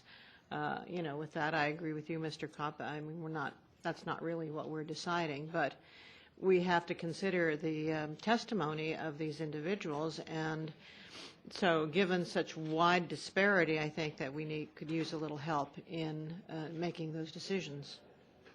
Commissioner Studley, was there something? No, and I think Commissioner Han made good points. There's also the testimony over time that it appears we may get from Ms. Lopez, or the behavior, the actions that others assert that she took, and her own testimony. And I think Ms. Lemon's testimony may be helpful in that regard. I don't feel that we need the conclusions of law that she offers us. I think that's our responsibility. I agree with that. I don't think we need the conclusions of law, and I don't think we need her to tell us how his actions relate to his duties. I mean, I think we have an expert Right. for that. Right. And so, I agree, yeah. Any dissenting views on that? May I speak to the issue? Yes, Thank you. please. I think the question is not whether Ms. Lemon's declaration is cumulative. Maybe you have other people who will speak to that, unless it's unreasonably burdensome. I think the real question in terms of whether or not Ms. Lemon is able to offer you helpful testimony, both about the ultimate facts that you're to decide and the ultimate issues, and about the relationship between a sheriff who's committed an act of violence and the duties of the sheriff. I think those are things for which there is authority. In terms of the ultimate issue opinions, there's a difference in criminal law and in civil law. In civil law, there's an explicit evidence code section that says it is admissible and permissible for an expert to offer you their opinion on the ultimate issue. That doesn't bind you to the expert's opinion, but it's not an inappropriate opinion to make. And it certainly is admissible under the evidence code. Under criminal law, that's different. that you can't give an opinion about the ultimate issue of fact or the defendant's guilt. But in this setting, it is appropriate, and it's at least not something that you need to exclude from the record as inadmissible. There's an explicit code section that makes it admissible. I guess my response to that, unless others would like to respond first, my response to that, Ms. Kaiser, is that it's not so much, to me at least, it's not the ultimate issue problem. It's that I just don't think I don't think she's uniquely qualified to help us with determining whether the acts relate to the sheriff's duties or the legal question of whether the acts constitute as a legal matter official misconduct or even domestic violence. I mean, maybe I'm wrong, but to me there should be a legal answer to that question, and so it's not the ultimate issue. It's that I don't think she's uniquely qualified on those parts. I think she is uniquely qualified on other parts, but not for those purposes. Okay. I'd like to then address those foundational concerns. Well, first of all, Ms. Lemon is actually here, so I'm happy to cross-examine her on whether or not, or the basis for her expertise to talk about the duties of a sheriff in regard to domestic violence. She has been training law enforcement and working with all aspects of the criminal justice system about domestic violence for more than 32 years, I think. I don't want to prematurely age Ms. Lemon, who looks quite young, by the way. And I do think that constant contact with the profession and the topic as an expert trainer does give her a substantial foundation to have direct knowledge as an expert about what it is that sheriffs do in regard to domestic violence. So I don't think that she's an interloper or, a journalist making a statement about what a sheriff does. She's a very established expert and trainer on that very topic who's worked for years with law enforcement, including sheriff's departments. So that's, and I'm happy to bring her up and ask her to give you more specifics to the extent you would think that would be helpful. So that's her foundation on that part.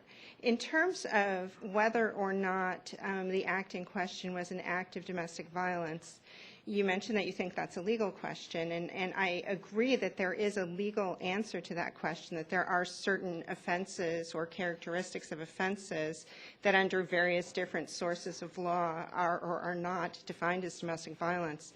But there is also, I don't know how to characterize it, I guess more of a specialized lay opinion about this thing, that a syndrome of people trying to exert power and control over their partners or other family members, that whether or not it's ever charged or tried or convicted under a particular statute is considered to be and treated as and understood to be domestic violence.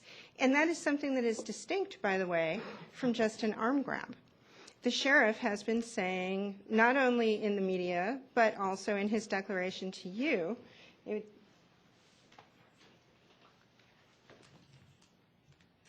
the extent of the sheriff's description of the action that you need to determine, by the way, the nature and the severity of if you're going to determine if it's misconduct, right?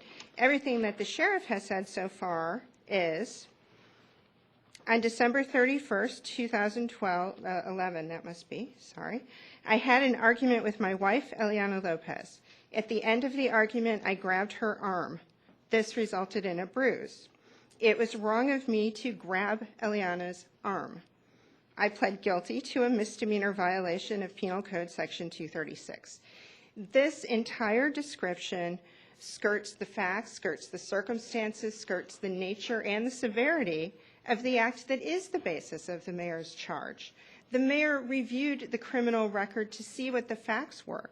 He didn't just, and he testifies to that in his declaration, his charge is based not simply on the existence of a bruise, but on something that is commonly understood by experts to be domestic violence and not just by judges. Ms. Lemon, we have a lot of courts, and if we're going to follow if we're going to talk about California law, have lots of discretion with respect to experts. And I think for all the reasons we've talked about, I don't think we need it for that purpose. I also think if you want to find out from the sheriff more details, we're going to give you leeway to do that. I mean, certainly you're not going to be limited to statements in the declaration. You're calling him, and you'll have the opportunity to examine him. If there are other comments from the commissioners or questions for Ms. Kaiser, I invite them. Well, what is the proposal to do with Ms. Lemon's declaration? Are you saying exclude it in its entirety? No. So here is my proposal. And because you all did such a nice job when you had some guidance from us on Ms. Madison, I'm hoping we can get that again. And I understand that you all have your objections, but I think you now understand what parts of it we think are relevant and what parts are not. So you're not going to waive your objections by coming to stipulations, and you can expressly reserve that in whatever document. But what I would ask is, based on the interim decision we've made here, could you please identify the parts that we think that we've indicated will be relevant, and then tell us the parts that are not relevant based on the discussion you've heard here. Does that make sense? With all due respect, Commissioner, I'm not sure you have made an interim decision. I heard two commissioners discuss something, but I didn't hear the polling portion where other commissioners were also invited to express their views about whether there may also be other topics that might be relevant.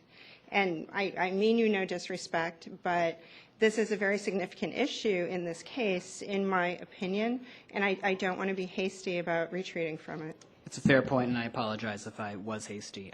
If there are, just to be clear, is there any disagreement that we will permit Ms. Lemon for the purpose of helping us evaluate the credibility of particularly Ms. Lopez in light of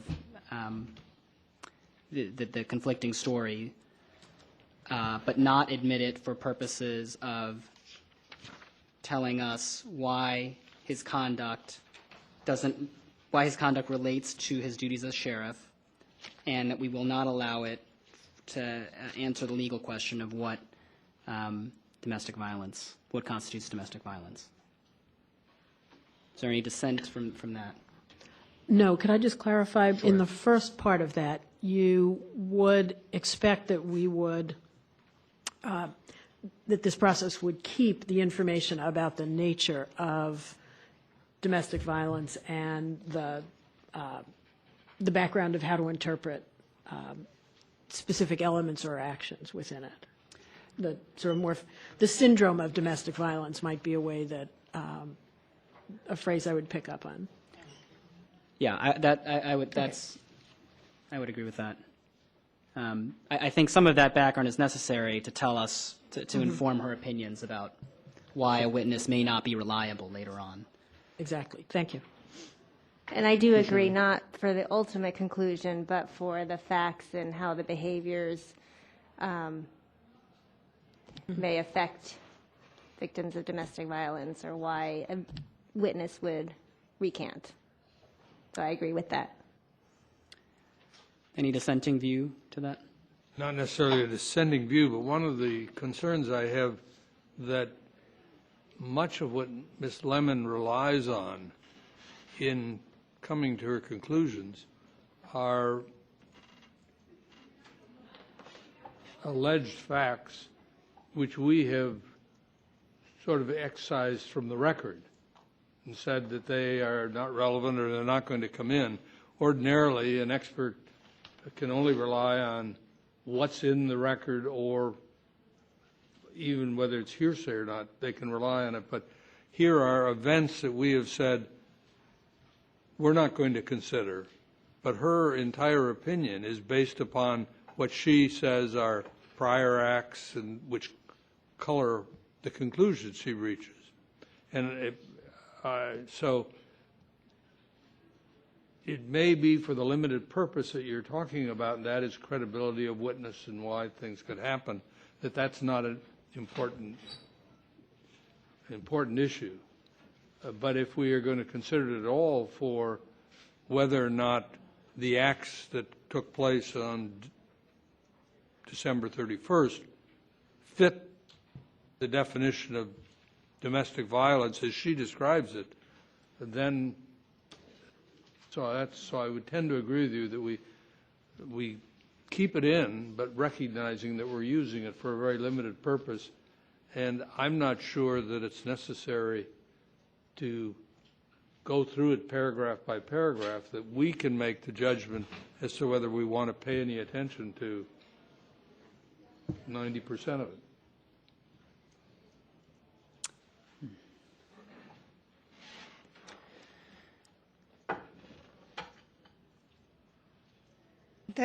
May I speak? I'm not sure if you're I'm speaking thinking, or not. but I'm but sorry. please, yeah. That was one of the objections that the sheriff raised, and so I looked very carefully at that question. You're absolutely right that on pretty much every count, you're right that an expert may rely on otherwise inadmissible evidence. The law is very clear about that, but only if it is of the type that other experts in that field would normally rely on. And in this case, that is very much that type. If anyone doubts that, I'll spend more energy on it. But it's essentially because, particularly when you have a recanting person who has made an allegation of abuse and then later takes it back, hearsay statements are very important because otherwise you can't evaluate half of what happened. So that is typical. It is also fine under the established law to put that otherwise inadmissible evidence into the expert declaration to explain the basis for the expert's opinion. That doesn't mean, as you point out, that evidence kind of circumvents the initial ruling and comes in for the truth of the matter. It comes in for the purpose of explaining the expert's opinion, and if you reject that as the basis of the expert's opinion or you're not convinced, you're free to make that judgment. And normally when there's a jury trial and jurors are more likely to be confused, then there's a limiting instruction about that. And in this case, that shouldn't be necessary because you're the decision makers. I hear that, and I think that Ms. Kaiser is correct on the law about relying on excluded evidence. But I still think it would be helpful for you all to get together and see if there are portions of this that are not relevant based on what we've discussed. And Ms. Kaiser, you can tell me if you're unsatisfied about the view of the commission on this. But because, again, when you tell us down the road what the bases are for certain findings of fact, it's going to be helpful for us if we are clear about what's in the record and what's not. And I do worry that if we let it all in on the grounds that we can figure it out, that we're not. I'm very tempted by it because it's such a long declaration and it's very time consuming. And some of the things do bleed over, but I still think we should make the effort to cut it down. And so, given that I think Mr. Kopp has told us that he's not going to cross-examine her regardless of the result of the objections. Is that true? That's true. I would like to give you the opportunity to meet and confer, bring us back something that looks like what you did for Madison, and we can evaluate it later since she's not going to testify anyway. Does that sound acceptable to my fellow commissioners? I'm happy to do that, just so you understand and don't get mad at me next time.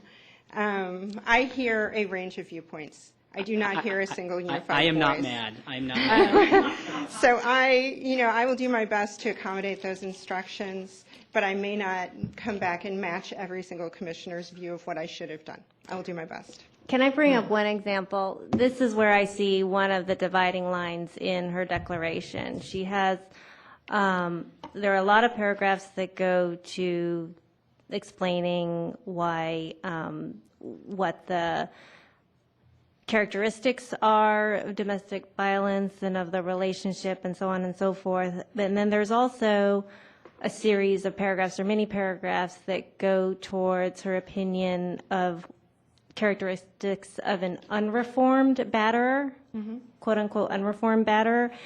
So to me, I don't think that line of paragraphs would be helpful to me in evaluating the credibility and overall evidence. So that's where I see a distinction, that there were a lot of paragraphs going towards the sheriff's conduct and whether whether in her opinion that is consistent with the characteristics of an unreformed batterer. So those types of paragraphs I did not see as very helpful, though I don't know if anybody else has views on that. I agree. Thank you, that is helpful. Thank you. Okay, should we pick some dates? Should we, and I know there have been lots of dates, and I apologize. My latest thought is to try to make the dates mostly the same so that you don't have to keep remembering different deadlines. Can we stick with July 10th and July 17th for getting us? I mean, I suppose you all can pick whatever dates you want for negotiating your stipulations. But if we're going to meet on the 18th, it'd be great if we could have it at least the day before. Is that possible? You mean to produce something, get it to the commission similar to the Madison and Mertens declarations by July 17th? Right. And then let us just deal with our schedule between us. Right. That would be preferable. I just have I'll be gone for 4 or 5 days. And I know Ms. Kaiser's out for part of that Right. time too. But that's a couple of weeks, hopefully. I'm hoping that can be addressed. Yes, I mean, assuming that we can start very shortly before that time frame in the third week of July, then that's doable for me. Okay. And, we'll make it work to get it to the commission. Thank you very much. Thank you. Appreciate that. How is our court reporter doing? Need a break? Okay. Let's take a break. Snack break.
Okay, we're back in session. Wanted to update everyone who is watching and the parties. My plan for the rest of the evening is as follows. Because I think these issues potentially relate to the sheriff's testimony, I think we need to address the motion to reconsider the 4 paragraphs of Danielle. And then I want to talk, hopefully briefly, about the exhibits that, the additional exhibits that the parties submitted, and make sure we're all on the same page with them coming in. I then intend for the sheriff to begin his testimony. Are the parties comfortable with that schedule? Yes. Yes. As far as timing, I'm willing to be flexible on when we stop. You know, I'm certain that I don't anticipate this to be a night where we go on forever, because I think the sheriff will obviously be here, and we'll be able to continue tomorrow if necessary. We had anticipated that we'd be stopping at 9 based on our scheduling conference call. Is that no longer operative? I think what I said is that would sort of be the goal, but that we would be flexible based on what the parties wanted and what the commission felt they could do. Is that, do you all have a strong feeling about stopping at 9? We'd prefer to, but we'll. I think we'd prefer to stop at 9. I mean, I think if we all start to run out of steam, it may make Fair sense enough. to get back together tomorrow. Fair enough. And given it looks like we only have 3 witnesses tomorrow. Right. I mean, well, I'm counting the sheriff because I'm not going to finish with him tonight. Okay.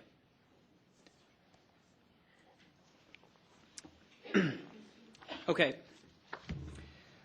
Richard Danielle, the mayor has made a request to reconsider this, our exclusion of paragraphs 27 through 31 on the grounds of relevance. I want to ask a preliminary question here about this. And it's actually for Mr. Kopp or Mr. Wagner. Is there a dispute about paragraph 26? Are there any disputed facts there? You're speaking of the Danielle. No, I'm sorry, of the charges. Oh. That was poorly phrased question. There are a lot of paragraphs. The amended charges.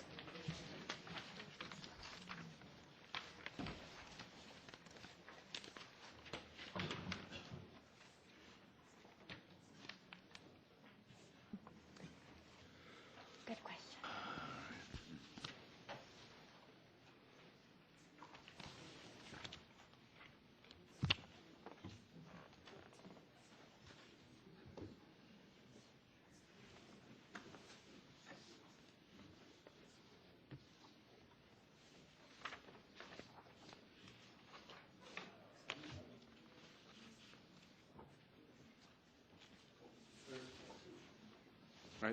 There is a dispute as to one sentence there. So if you're asking, Okay. is there a factual dispute, then yes. Yes, Yes. okay. You know, that being the case, I would be inclined to grant the motion for reconsideration. There is that paragraph. It's, you know, again, this is pretty ancillary, I think, to the charges, but for the reasons stated in the request, and in the interests of being cautious with respect to our record, I think I would allow it. Now, I also want to say that I am not in favor in general of requests to reconsider. I mean, I certainly don't want, by suggesting we should do this, to invite motion after motion for reconsideration. So that I also want to say. I open it up to my fellow commissioners on this issue. If you have any questions for the parties or comments. No, I'm fine with that. For that limited, I'm fine with that limited purpose. Danielle, paragraphs 27 through 31.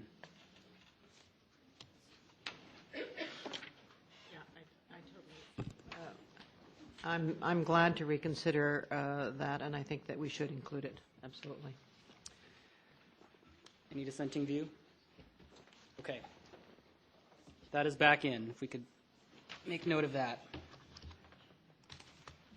Okay, finally, before we get to testimony, I want to talk about exhibits. And the reason I want to talk about exhibits is because I'm guessing some of them you may try to use them now. I haven't seen any objections to these additional exhibits from the sheriff. So do I have an understanding that 50, 78, 79, and 80 through 83 are stipulated? Correct. Okay, great.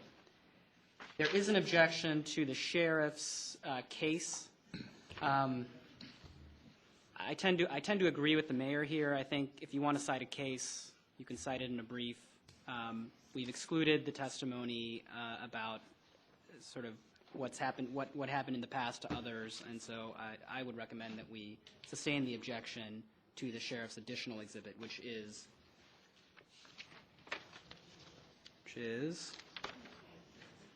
the case Hallinan versus Committee of Bar Examiners at 65 Cal 2nd, 447.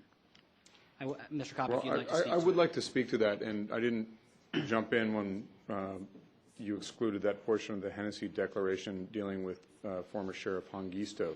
But the reason that we believe that situation, as well as former District Attorney Hallinan's prior criminal record, is highly relevant is because we think that it can form your decision of what official misconduct here in San Francisco means and has meant over the years.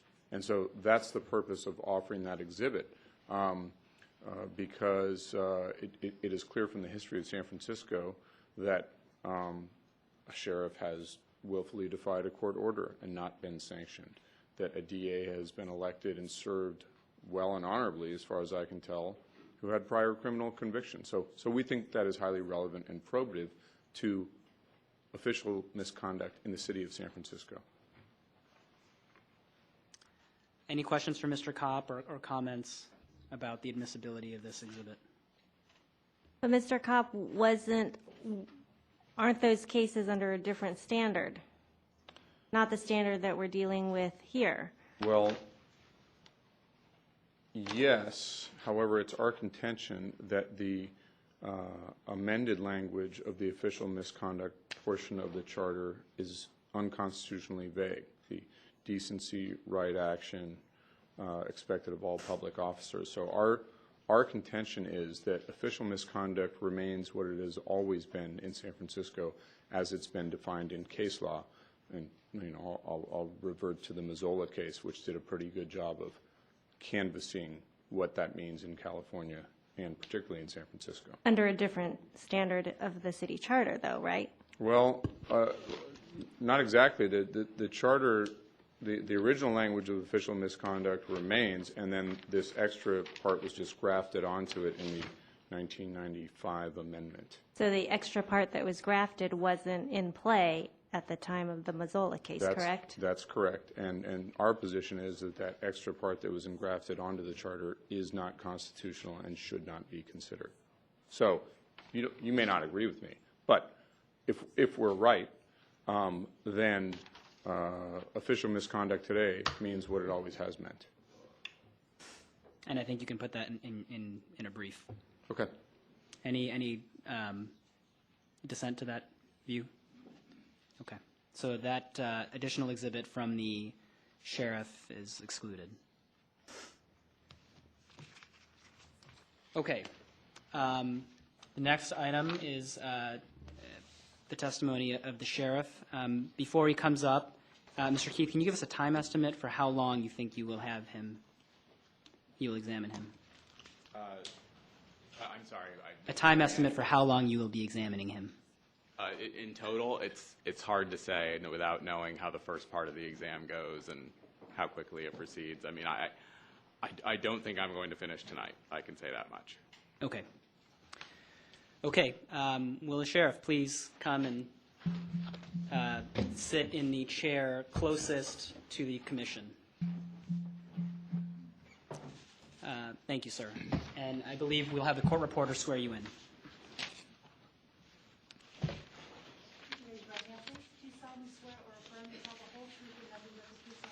I do.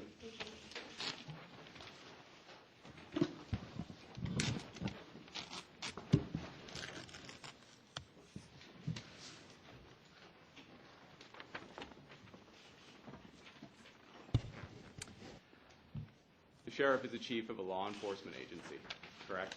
Correct. The sheriff oversees 890 sworn deputies. Correct. The sheriff oversees 130 civilians.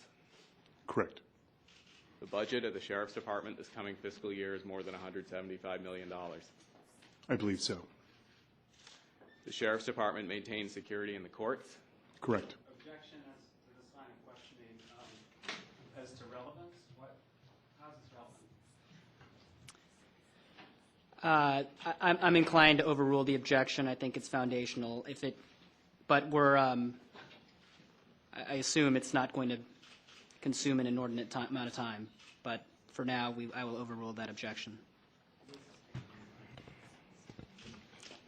And the sheriff provides security at commission hearings like this. Yes. The sheriff oversees the jails. Yes. At any given time, there's approximately 1,500 prisoners in the San Francisco County jails. Even more. Yes. And the sheriff is responsible for the safety and security of those prisoners 24 hours a day. And the staff who works in the jails as well, too. It's the sheriff's responsibility to ensure that all prisoners have been imprisoned according to the requirements of the law. Yes. And if a prisoner in San Francisco County Jail is not imprisoned according to the requirements of law, then a false imprisonment has occurred, correct? Could you rephrase, please? If a sheriff has imprisoned a prisoner in violation of legal requirements, then that's a false imprisonment, correct? Objection. That's calling for a legal conclusion. It's argumentative. I would also stay in that objection. I would rephrase. Okay. I will. If there's any way I can get a longer mic, that would be helpful. But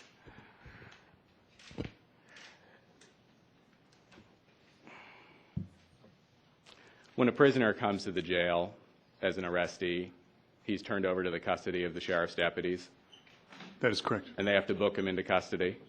Yes. They have to ensure that he is released at the appropriate time according to court orders. He or she, yes. And if that doesn't occur, then that incarceration of that prisoner becomes illegal, does it not? That depends. Okay.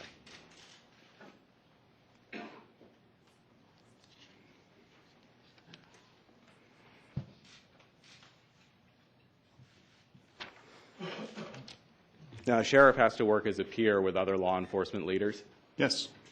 as an equal with the district attorney, I would hope so. as an equal with the chief of police, Yes. as an equal with the chief of the San Francisco Adult Probation Department. Yes. Your sentence of March 19th, 2012 included 3 years of probation, correct? Yes.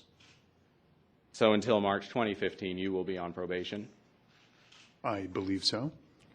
and you'll be on probation under the supervision of the San Francisco Adult Probation Department.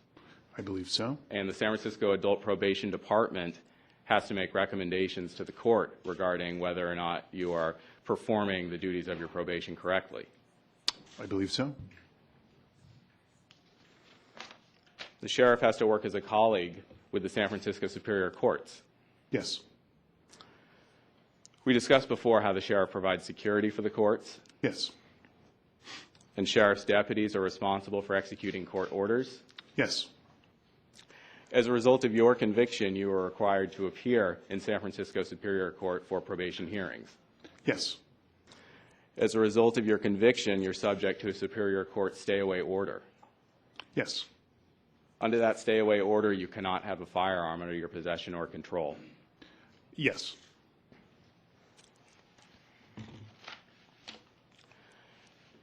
The Sheriff's Department has written standards of professional conduct. Is that a question? Does the Sheriff's Department Yes. have standards of professional conduct? Yes. And those are in writing. Yes. And those written standards of conduct apply to every deputy in the department, correct? It's everybody, yes. And if a sheriff's deputy doesn't meet the Sheriff's Department written standards of conduct, he can face discipline, correct? Yes, possibly. Well, who makes that decision? There's a chain of command, and that depends on the nature of the offense. Who in the department has the authority to suspend a deputy? Well, ultimate authority would be the sheriff, but it is not uncommon for the undersheriff to also render discipline as well, too, in absence of the sheriff. I just want to focus on the question of suspension. Yes. Is the sheriff the only person in the department who can suspend a deputy? Circumstantial. Is the sheriff the only person in the department that can terminate a deputy? Yes.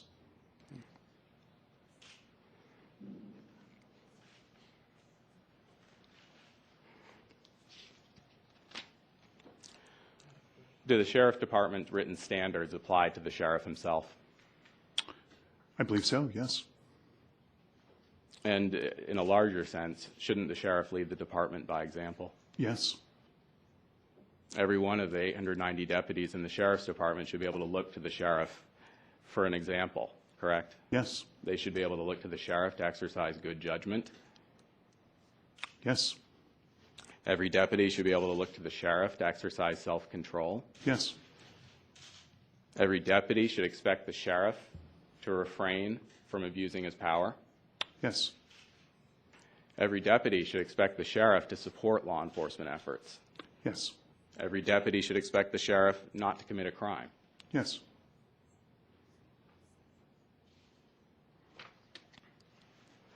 So, Sheriff, I want to turn to some of those written rules and regulations that the Sheriff's Department has. And for the Commission, this is at the Mayor's Exhibit 13.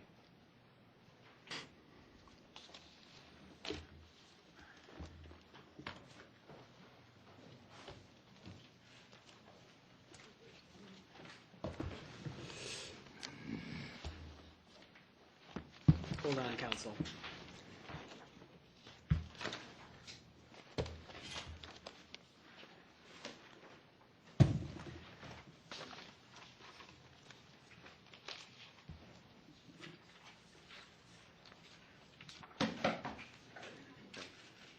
Shall I give this to Mr. St. Croix to pass to the witness? You have copies that would. Oh, I do have copies for the Commission, if Yeah, the Commission needs them.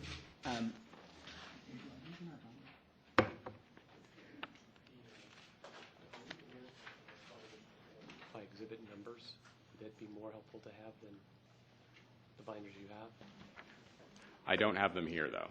I don't have those extra binders here. We No do have problem. them. If you have copies of the exhibits for us, though, that would be helpful because we have, we have lots of the briefs. Typically, we'd expect either a binder provided by the parties or Right. that you'd hand it up. We brought binders last. We brought binders last time, but they were rejected, so they're sitting across from my office. And I can have them brought over tomorrow. Okay, Okay. that'd be great. But in the meantime, I do have copies of Exhibit 13. Unfortunately, they're not. There's no binder clip, but they are in order. Okay. So we'll have to just break up the copies. that's fine. Mr. Wagner, while he's doing that, we investigated as to whether we could get you a microphone, and there's just no suitable microphone for you. So if you wouldn't mind, please, speaking loudly when you make an objection, we'd appreciate that.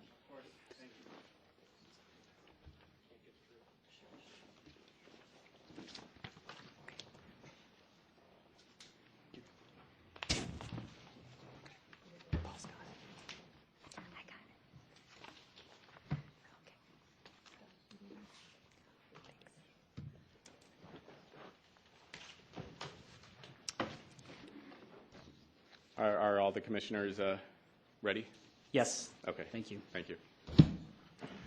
So, Sheriff, before you have a copy of Exhibit 13, and that's a copy of the San Francisco Sheriff's Department Employee Rules and Regulations. Do you have that before you? I do. Okay. Now, there's a section there, section 2.1, called Standard of Conduct. That's on page 4. Would you turn to that, please?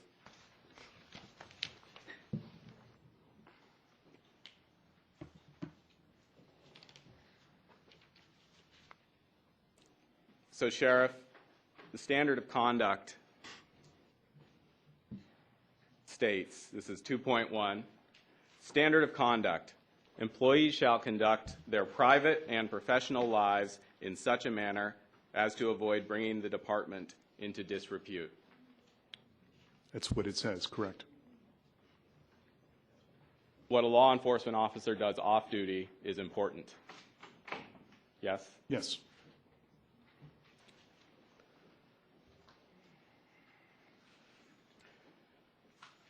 It's important because it reflects on the whole profession.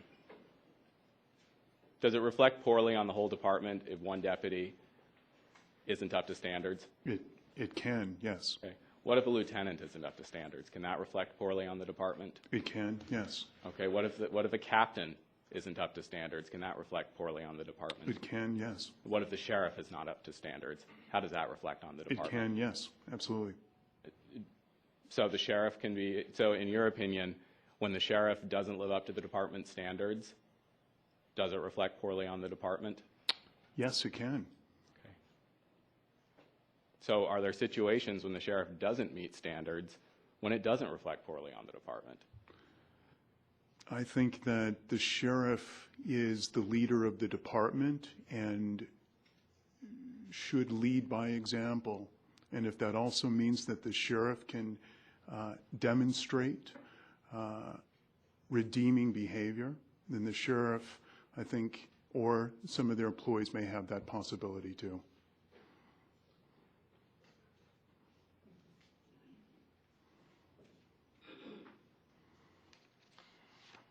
Sheriff, would you turn to page 8 of this document?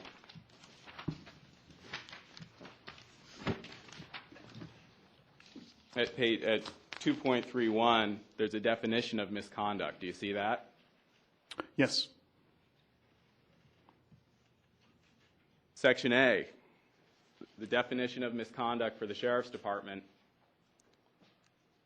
includes conviction of any felony or misdemeanor. Yes, I see that. You fell below that standard.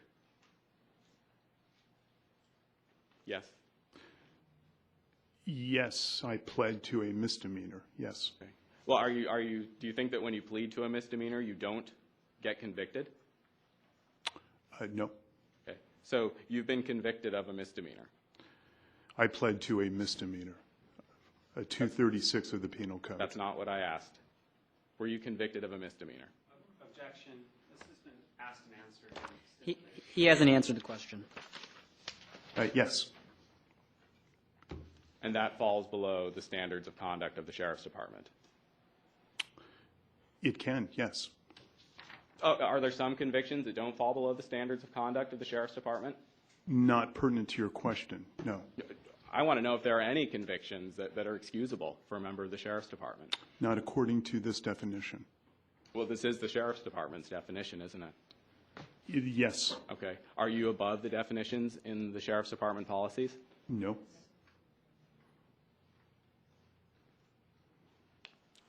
Now, looking at item C, under the definition of misconduct. Conduct on or off duty unbecoming to a deputy. And there's a notation there for sworn personnel. A sworn personnel in the Sheriff's Department, that is someone who's a peace officer in the state of California. 830.1 in the Penal Code. Correct. So that is someone who is a peace officer in the state of California. Correct. And so sworn personnel are held to that high standard of having their off-duty conduct having their off-duty conduct measured as part of whether they're meeting job standards. Is that correct? Correct. There are some examples listed here of what constitutes misconduct in the sense of conduct unbecoming to a deputy. It says e.g., and then it lists a series of examples. The first example is an arrest, correct? Yes. Okay. You were arrested. Yes. Okay, now, it can happen that a person can be arrested but not have committed an offense. Is that correct? Of course. Okay. Now, in your case, you were arrested and you, in fact, committed a criminal offense. I pled to an offense. That's correct. Are you disputing that you committed a criminal act? No. So you committed a criminal act. Yes. You were arrested, and in fact, you committed a criminal act. Yes. You fell below that standard. Yeah. We've stipulated, the sheriff has stipulated to a plea for a misdemeanor violation of Section 236 of the Penal Code. This line of questioning is Okay. asking the sheriff to make legal conclusions that are not relevant to the underlying proceeding of what official misconduct is under the charter for elected officials. Mr. Wagner, so the procedure I'd like to employ with objections is object, state your bases, and if I or other members of the commission request argument, we certainly will. I'm going to sustain that objection because I think we've gone over it multiple times.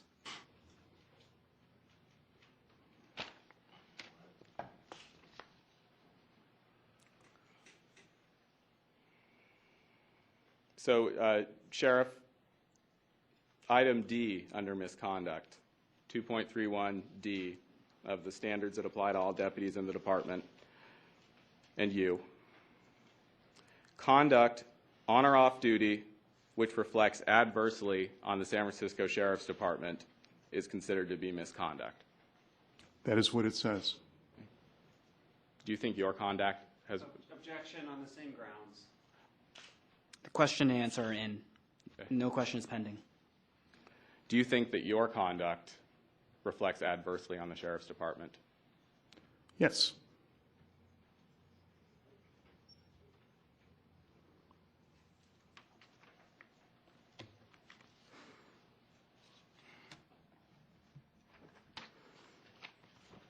Let's turn to, a little later in the same document, Exhibit 13, let's turn to Section 9.5.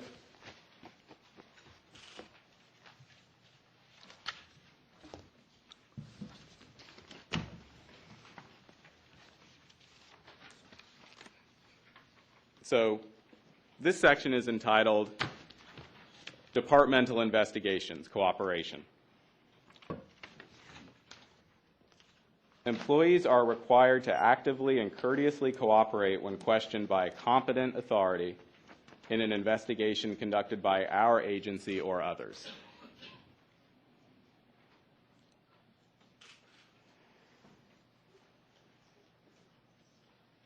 When the San Francisco Police Department was investigating you, did you agree to be questioned by them? Objection. This section 9.5 relates to employees of the department. The sheriff is an elected official, and this section is not relevant.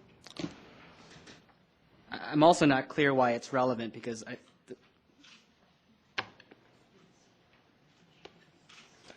why don't you establish some foundation for it? Okay. I'm going to sustain it for now.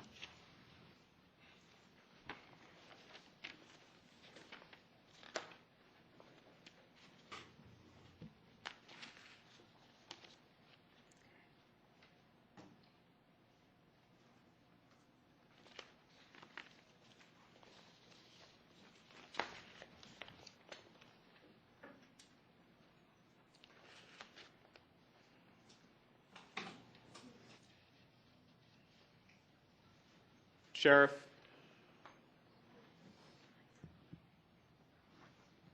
could you turn to Section 1 of this document, page 1?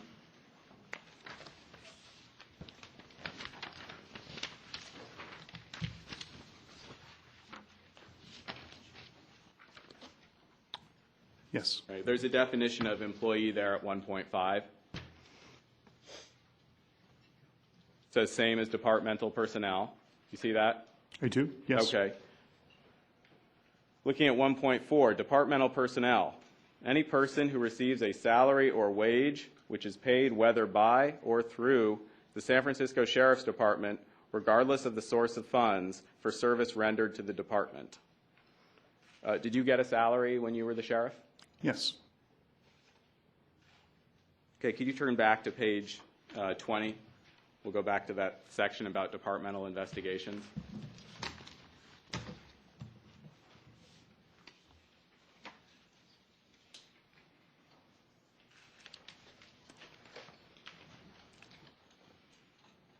So, Sheriff, looking at 9.5, that same section, we have a list of the requirements that employees are required to follow when there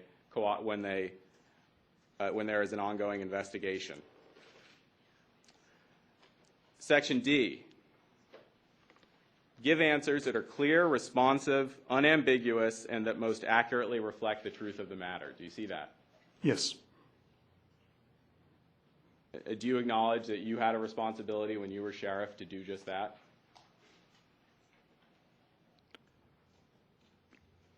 Yes.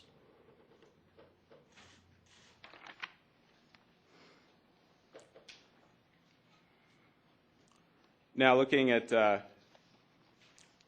page 21, next page, 9.7, another one of the rules of conduct. 9.7 is entitled Truthfulness. Employees are required to be truthful at all times, whether under oath or not. Do you see that? Yes. Okay. And do you acknowledge that that standard applies to you as sheriff? Yes.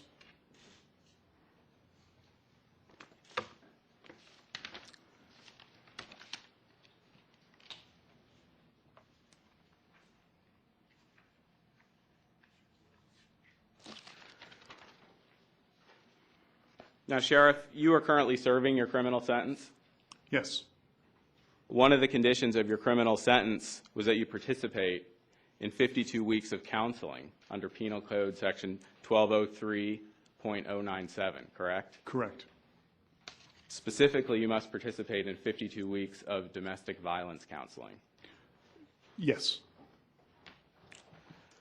Now, that type of counseling is also called a batterer's program. Objection, relevance. Sustained.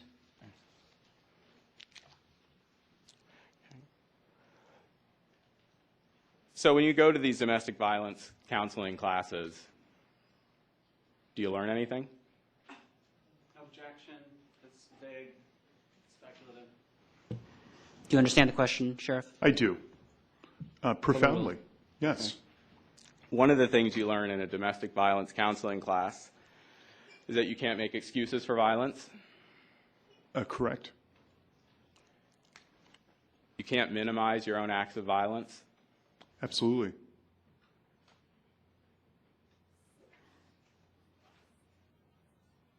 And you learn that a person who's a batterer can't rehabilitate himself overnight. I agree.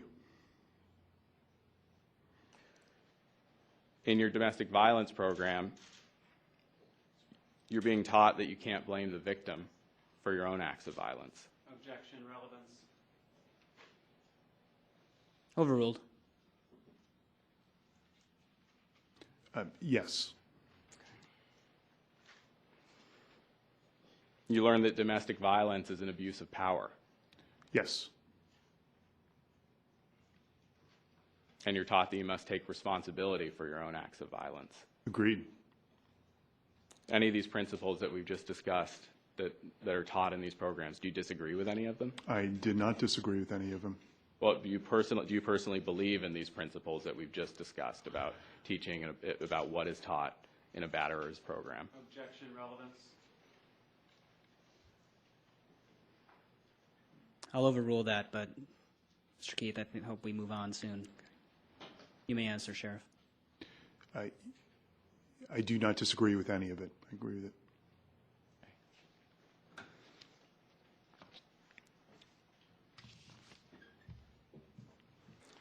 Sheriff, you committed an act of violence on December 31st, didn't you? Objection, lacks foundation. The foundational objection is overruled. I grabbed my wife's arm and bruised it. That is an act of violence, yes. Something I regret terribly. It wasn't an accident that you grabbed your wife's arm? It wasn't my intention, but I did it, and I take full responsibility. Now, when you say it wasn't your intention to grab your wife's arm, do you mean that you accidentally slipped and had to grab onto her? No, I reacted intensely to a quarrel, and I was wrong in the way that I reacted. And you reacted by choosing to reach out and grab your wife's arm? Correct. The sheriff's already stated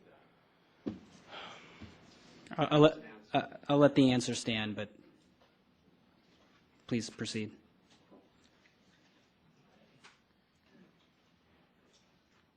And your wife sustained a bruise as a result of that? Yes. An injury?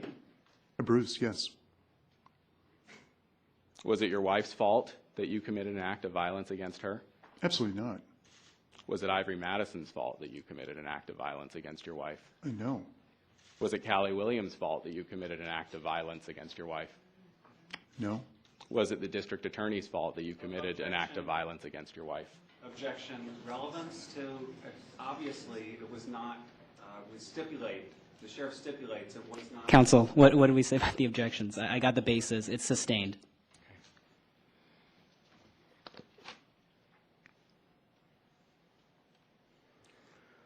Are your political enemies responsible for your act of violence against your wife? Objection. The same grounds. Sustained. Now, Sheriff, you falsely imprisoned your wife? Rephrase, please. Did you falsely imprison your wife? Rephrase, please.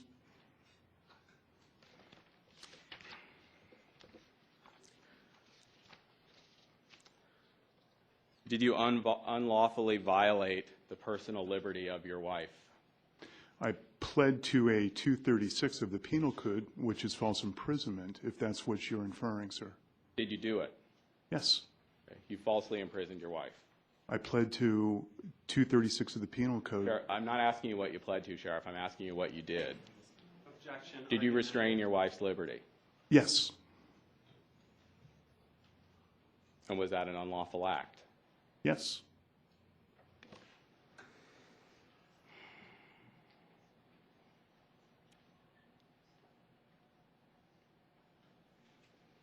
So on December 31st, 2011, you committed an act of violence against your wife and you falsely imprisoned her. Is that correct? Objection. Asked and answered. Sustained.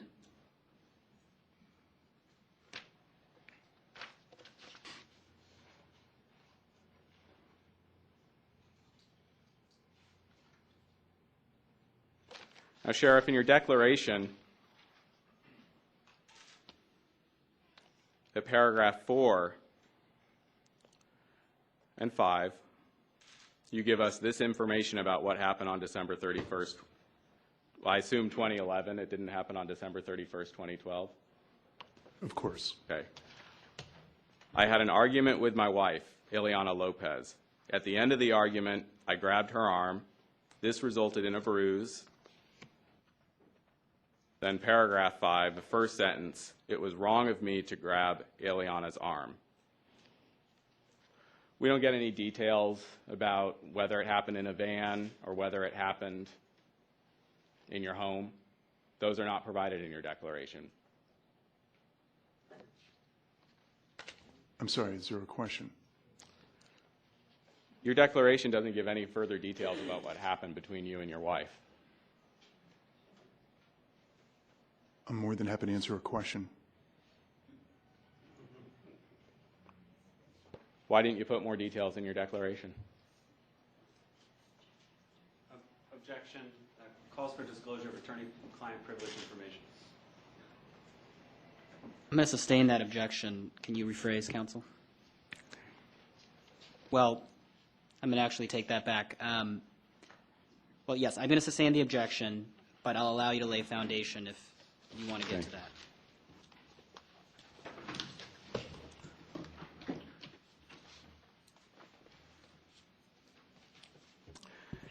Sheriff, you told Michael Krasny a lot about what happened in this incident on December 31st. Objection,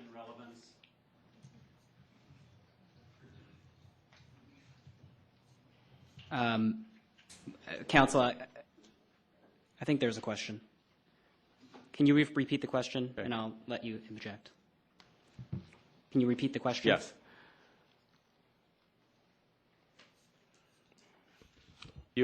I'll start with a new question. Okay. You did an interview with KQED. Objection, relevance.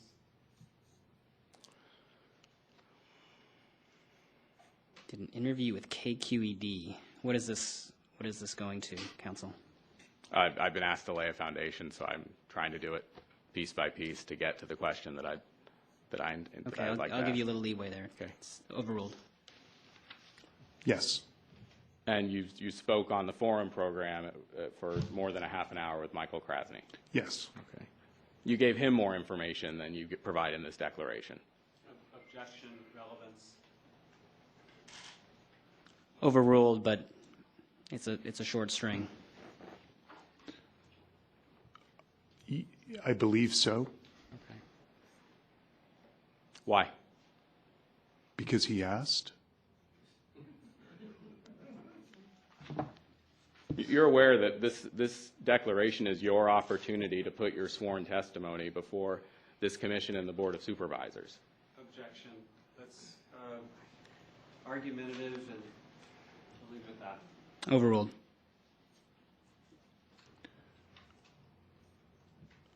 The question again, please? You realize that this declaration is your opportunity to put your sworn testimony in front of the Ethics Commission and the Board of Supervisors. Yes. Okay. And you chose to provide this amount of information under oath. Yes. How tall are you? Objection, relevance.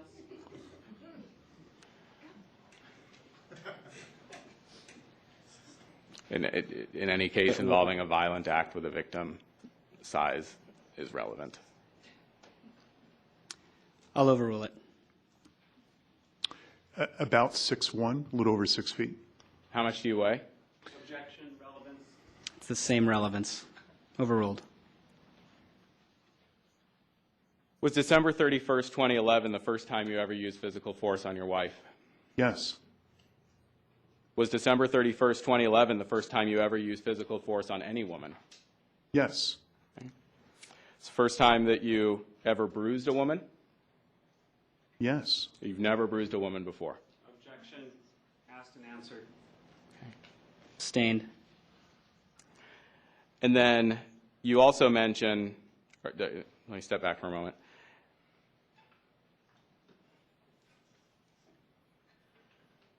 Before December 31st, 2011, had you ever prevented a woman from leaving your home? No. Objection, relevance. The answer's in.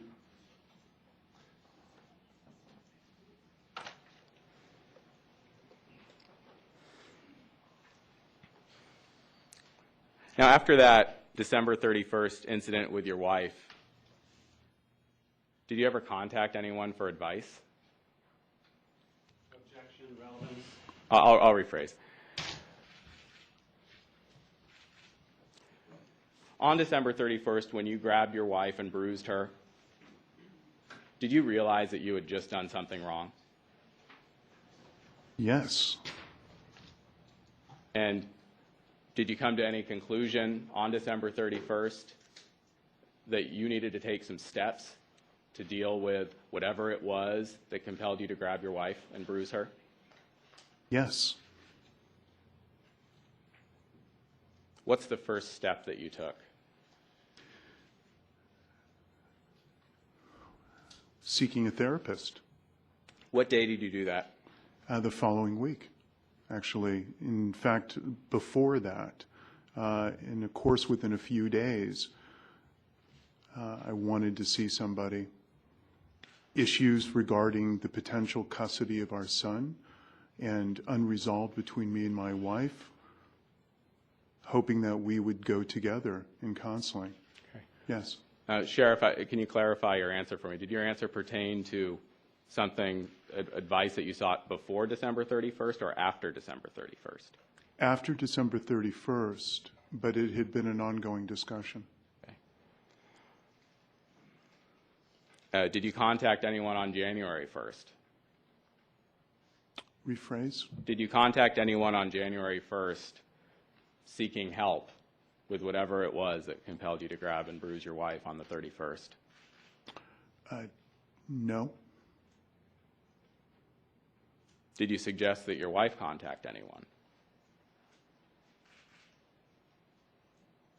I remember encouraging my wife to talk with whomever she wanted to talk to, yes.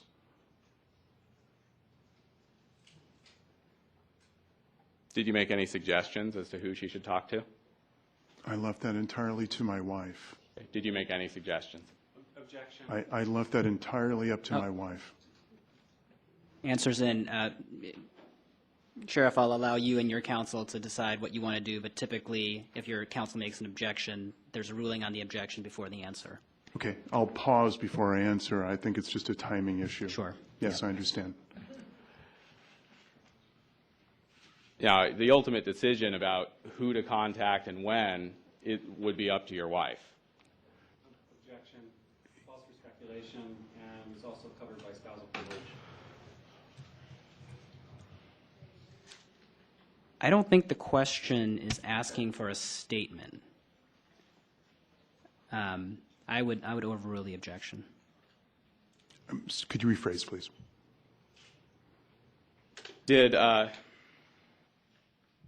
Can we just read the question back, please? The ultimate decision about who to contact and when would be up to your wife. Yes. Did you make any suggestions to your wife as to who she might contact after December 31st? Objection. Protected by spousal privilege. So you are asserting then, Mr. Wagner, a spousal privilege here with respect to their conversations? Yes. Do you have a response to that, Mr. Keith? My response is that this has been waived. There have been numerous public statements by the sheriff that, with regard to marital strife before this incident, after this incident, and his own decision to get counseling, discussions that he had with her. Can you speak up, please? I'm sorry. Discussions that he had with her. There's been a front page story in the Chronicle about their communications that they had following this incident. There's been a ruling by the Superior Court that the marital privilege was waived based on that. So I don't think there's any marital privilege left. It's all been disclosed, or at least a substantial portion. Okay. I'd like to hear from Mr. Wagner. And before I do, I want to just give the public and the crowd here notice. This is live testimony here. It's very serious. And while you may have a reaction, I ask that it not be a physical reaction or a verbal reaction. And if there is one, unfortunately, we're going to have to ask you to leave. The sheriff is instructed, if you see anybody who makes an outburst, please remove them from the hearing room. Thank you. Mr. Wagner, please come to the podium so we can hear you. Mr. Keith is correct in that Judge Kahn in the Superior Court did determine that the spousal privilege did not apply to very specific communications as between the sheriff and his wife, specifically text messages. However, simply because the sheriff and his wife may have waived privilege as to one set of communications, as to one very specific time period, that it's not a waiver of the entire privilege on any subject at all for every other communication. It's limited and should be construed as limited, and on that basis, I'll submit. I agree that the spousal privilege does not necessarily waive all communications between the sheriff and his wife. However, to me, this seems like it is in line and in the same time period as the text messages that the parties have stipulated are admissible. So I would overrule the objection to that question. If I could ask the court reporter to read back the question.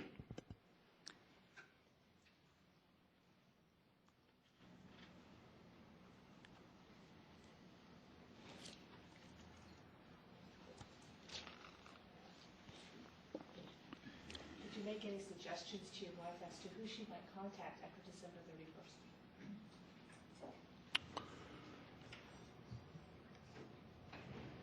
31st? We both discussed counseling. That was the only suggestion that had been exchanged. What date did you have that discussion? Over the next few days. So January 1st? Second, first, third, maybe, yes. Okay. Because this had also been a discussion we had before the 31st. Okay. Were any specific names discussed about who you might contact in light of what happened on December 31st? Actually, we both agreed we would do our own research, and we would exchange people that we had discovered as potential people we could go see together, correct. Okay. What names did you discover?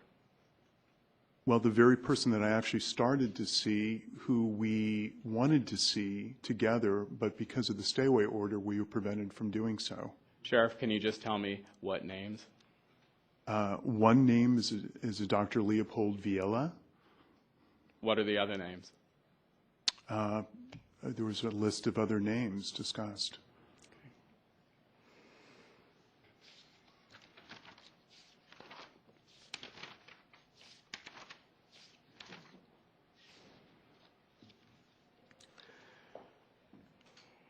So, Sheriff, you went to Monterey with your family on the 2nd and the 3rd of January? Yes. Okay. About what time did you get back on the 3rd? About 6 p.m. Okay. Were you at home that night? Yes. Until what time? The whole night. So you never left? Well, once I came home on the 3rd, I then went to a meeting. Yes, I went to the Plumbers and Steamfitters Hall where I delivered invitations to my inaugural. That was the only meeting I went to. All right. And that was between approximately 6:30 and 7:15. Okay. And after you got home at 7:15, did you stay home for the remainder of the night? Yes. Okay.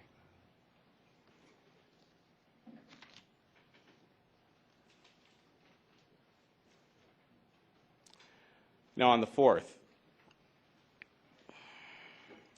at about 8:30 in the morning, did you drop your son off at daycare? I did. Okay. And then after that, where did you go? I was to meet quickly back home to gather my work stuff, and then went to the City Hall to meet with retired Undersheriff Jan Dempsey, and then drove to down south for the demolition of the San Bruno jail. Okay. And that's actually a San Francisco County jail, even though it's in San Bruno. Correct. Okay. Our jails are in San Bruno down south, but it's our property. And then, how long did that ceremony last? Well, the ceremony probably lasted longer than I stayed because I returned quickly back to participate in my last Budget and Finance Committee meeting, which I was a member of at the Board of Supervisors. Did you have any calls with your wife? Or let me put it this way. Did you try to contact your wife that morning before you got to that Budget Committee meeting? I may have, but we didn't connect. Okay. Did you leave a voicemail message that morning for your wife? I may have. We often text and or voice.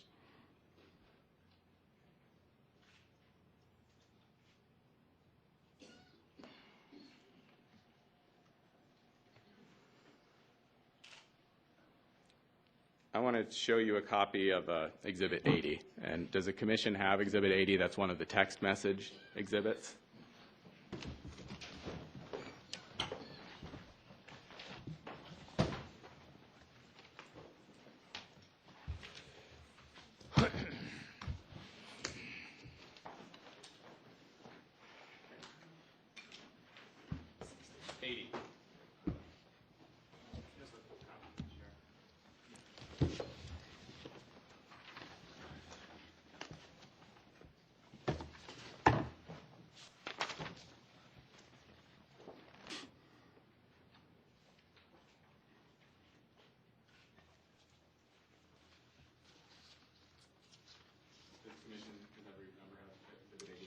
anybody need a copy?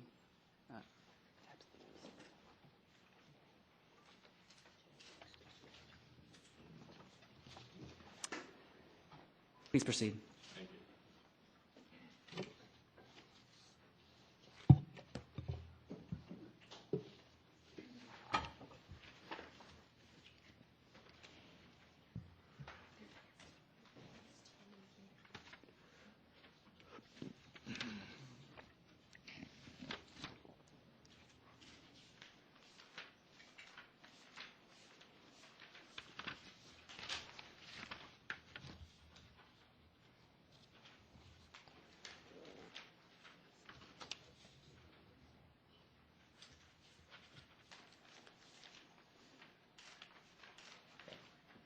Sorry for the delay.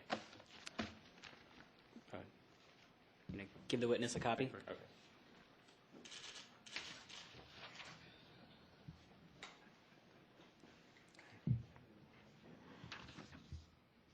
Now, Sheriff, Exhibit 80 is a packet of text messages between you and your wife.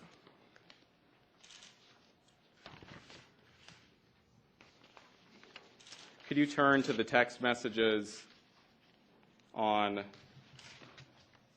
January 4th? It's about 5 or 6 pages in.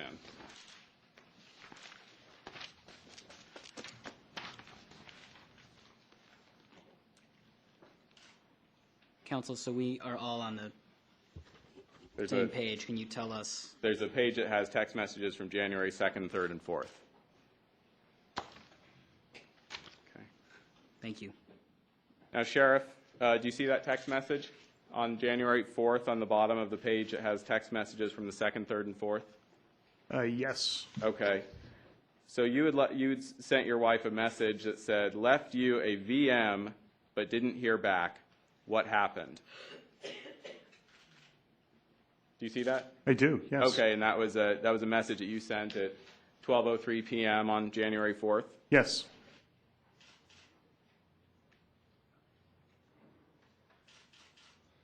Did you leave a voicemail that morning for your wife? I'm sure I did, yes. Okay. What was the subject of the voicemail? That I'm returning your call. What was her call about? It wasn't clear. That's why I sent a text. So when you ask about what happened, why is that question in the text? What are you following up on? Because I wasn't sure what my wife was referring to.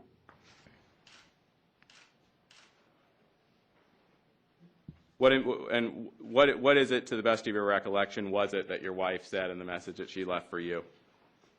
Objection, asked and answered. Overruled. It was simply vague and ambiguous. I honestly didn't know. And so I was just texting her back trying to get clarification. Are you okay? What happened? I wasn't sure. Can you tell me anything about what the message from your wife sounded like? Anything at all? Routine. Routine about what? Our son, potentially, or something else. Nothing other than what it says. I didn't understand.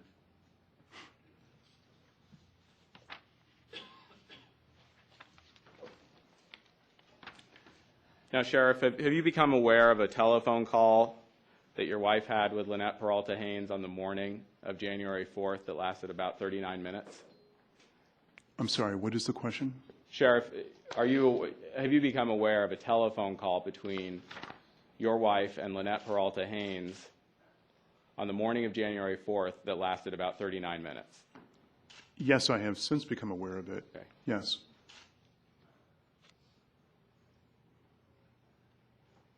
Now, Lynette Peralta Haynes was your campaign manager? Yes. As your campaign manager, she had many responsibilities? Yes. She had responsibilities for the budget for your campaign? Not exactly. No, there were other people involved in the budget of the campaign. But she was a principal partner to it, yes. She was a principal partner in helping to craft your public message during the campaign? Not exactly. I had a consultant for that. Did she do logistics for your campaign? Yes. I would define it more like outreach and organizing. Field is the campaign term. Okay. So when you have a person who's organizing in the field, problems arise in the field, and they help address them. Objection, relevance? Goes to Wrap it up quickly, though. Okay. It's overruled. As it pertains to precincts and field organizing in one's aspirations for an election, correct. Was Lynette Peralta Haynes loyal to you? I'd like to believe so. Okay. And do you trust Lynette Peralta Haynes? Yes. Okay. You value loyalty? Yes. You value trust? Yes. Had you communicated with Lynette Peralta Haynes before the morning of January 4th about what happened on December 31st? Not at all, no.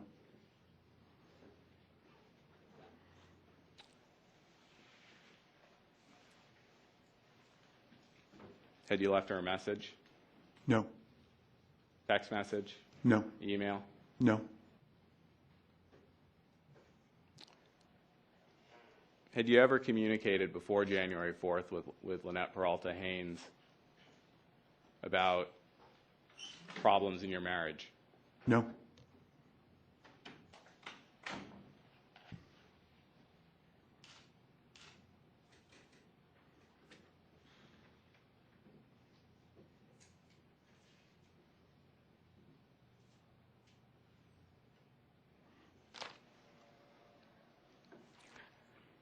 In 2011, did your wife ever go out with Lynette Peralta Haynes, just the two of them? Oh, I'm sure. How often? I'm sorry, I couldn't answer that. I don't know. Okay.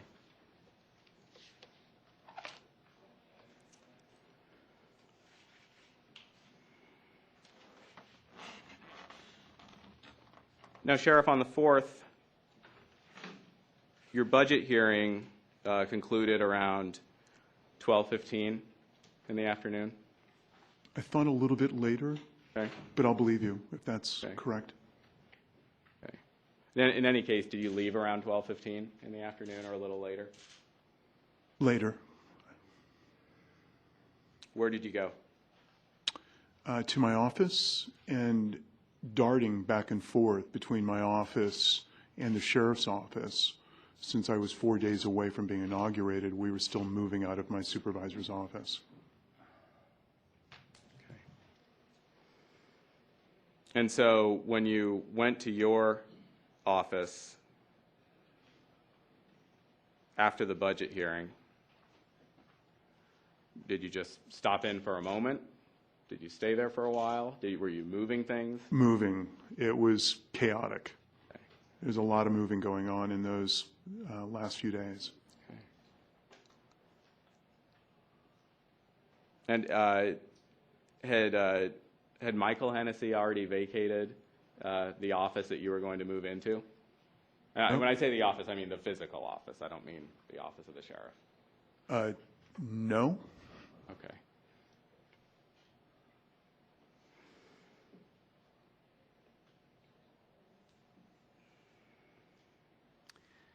Counsel, if this is a good breaking point, we're at about 9 o'clock.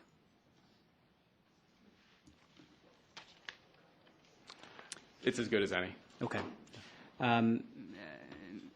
Sheriff, I caution you that you are still under oath, and we ask that you not discuss your testimony overnight since you're still on the stand officially. I understand. Thank you. Thank you. Very much. Okay, the witness is excused until tomorrow.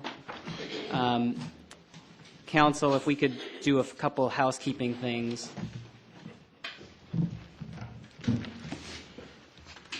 Typically, we would expect the exhibits that you plan to use with the witness in advance.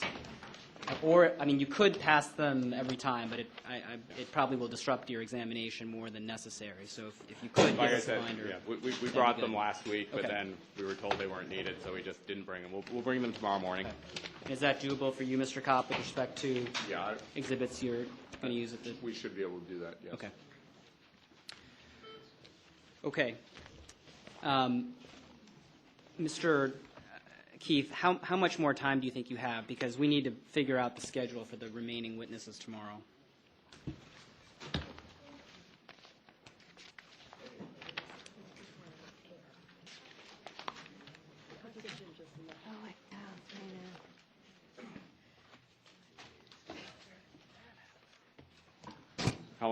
How long do you think we've been going so far? About an hour? Or Almost less an than hour. A little less, but almost.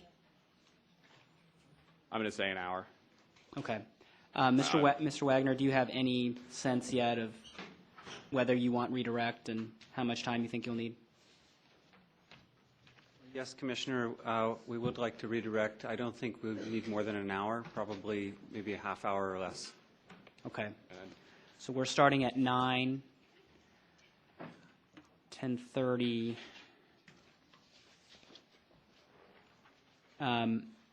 Okay, so here's what I propose. We start at 9. When we're done with the sheriff, we take a morning recess that will be 10 to 15 minutes.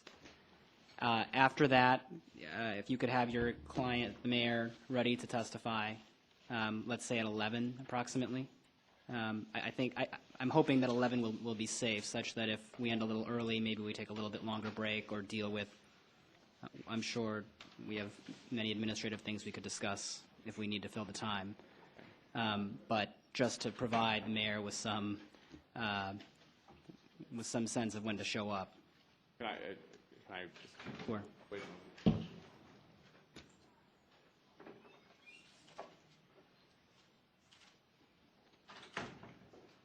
Okay.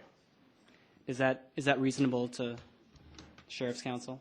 That's fine. Any objection from the commissioners on that? Okay.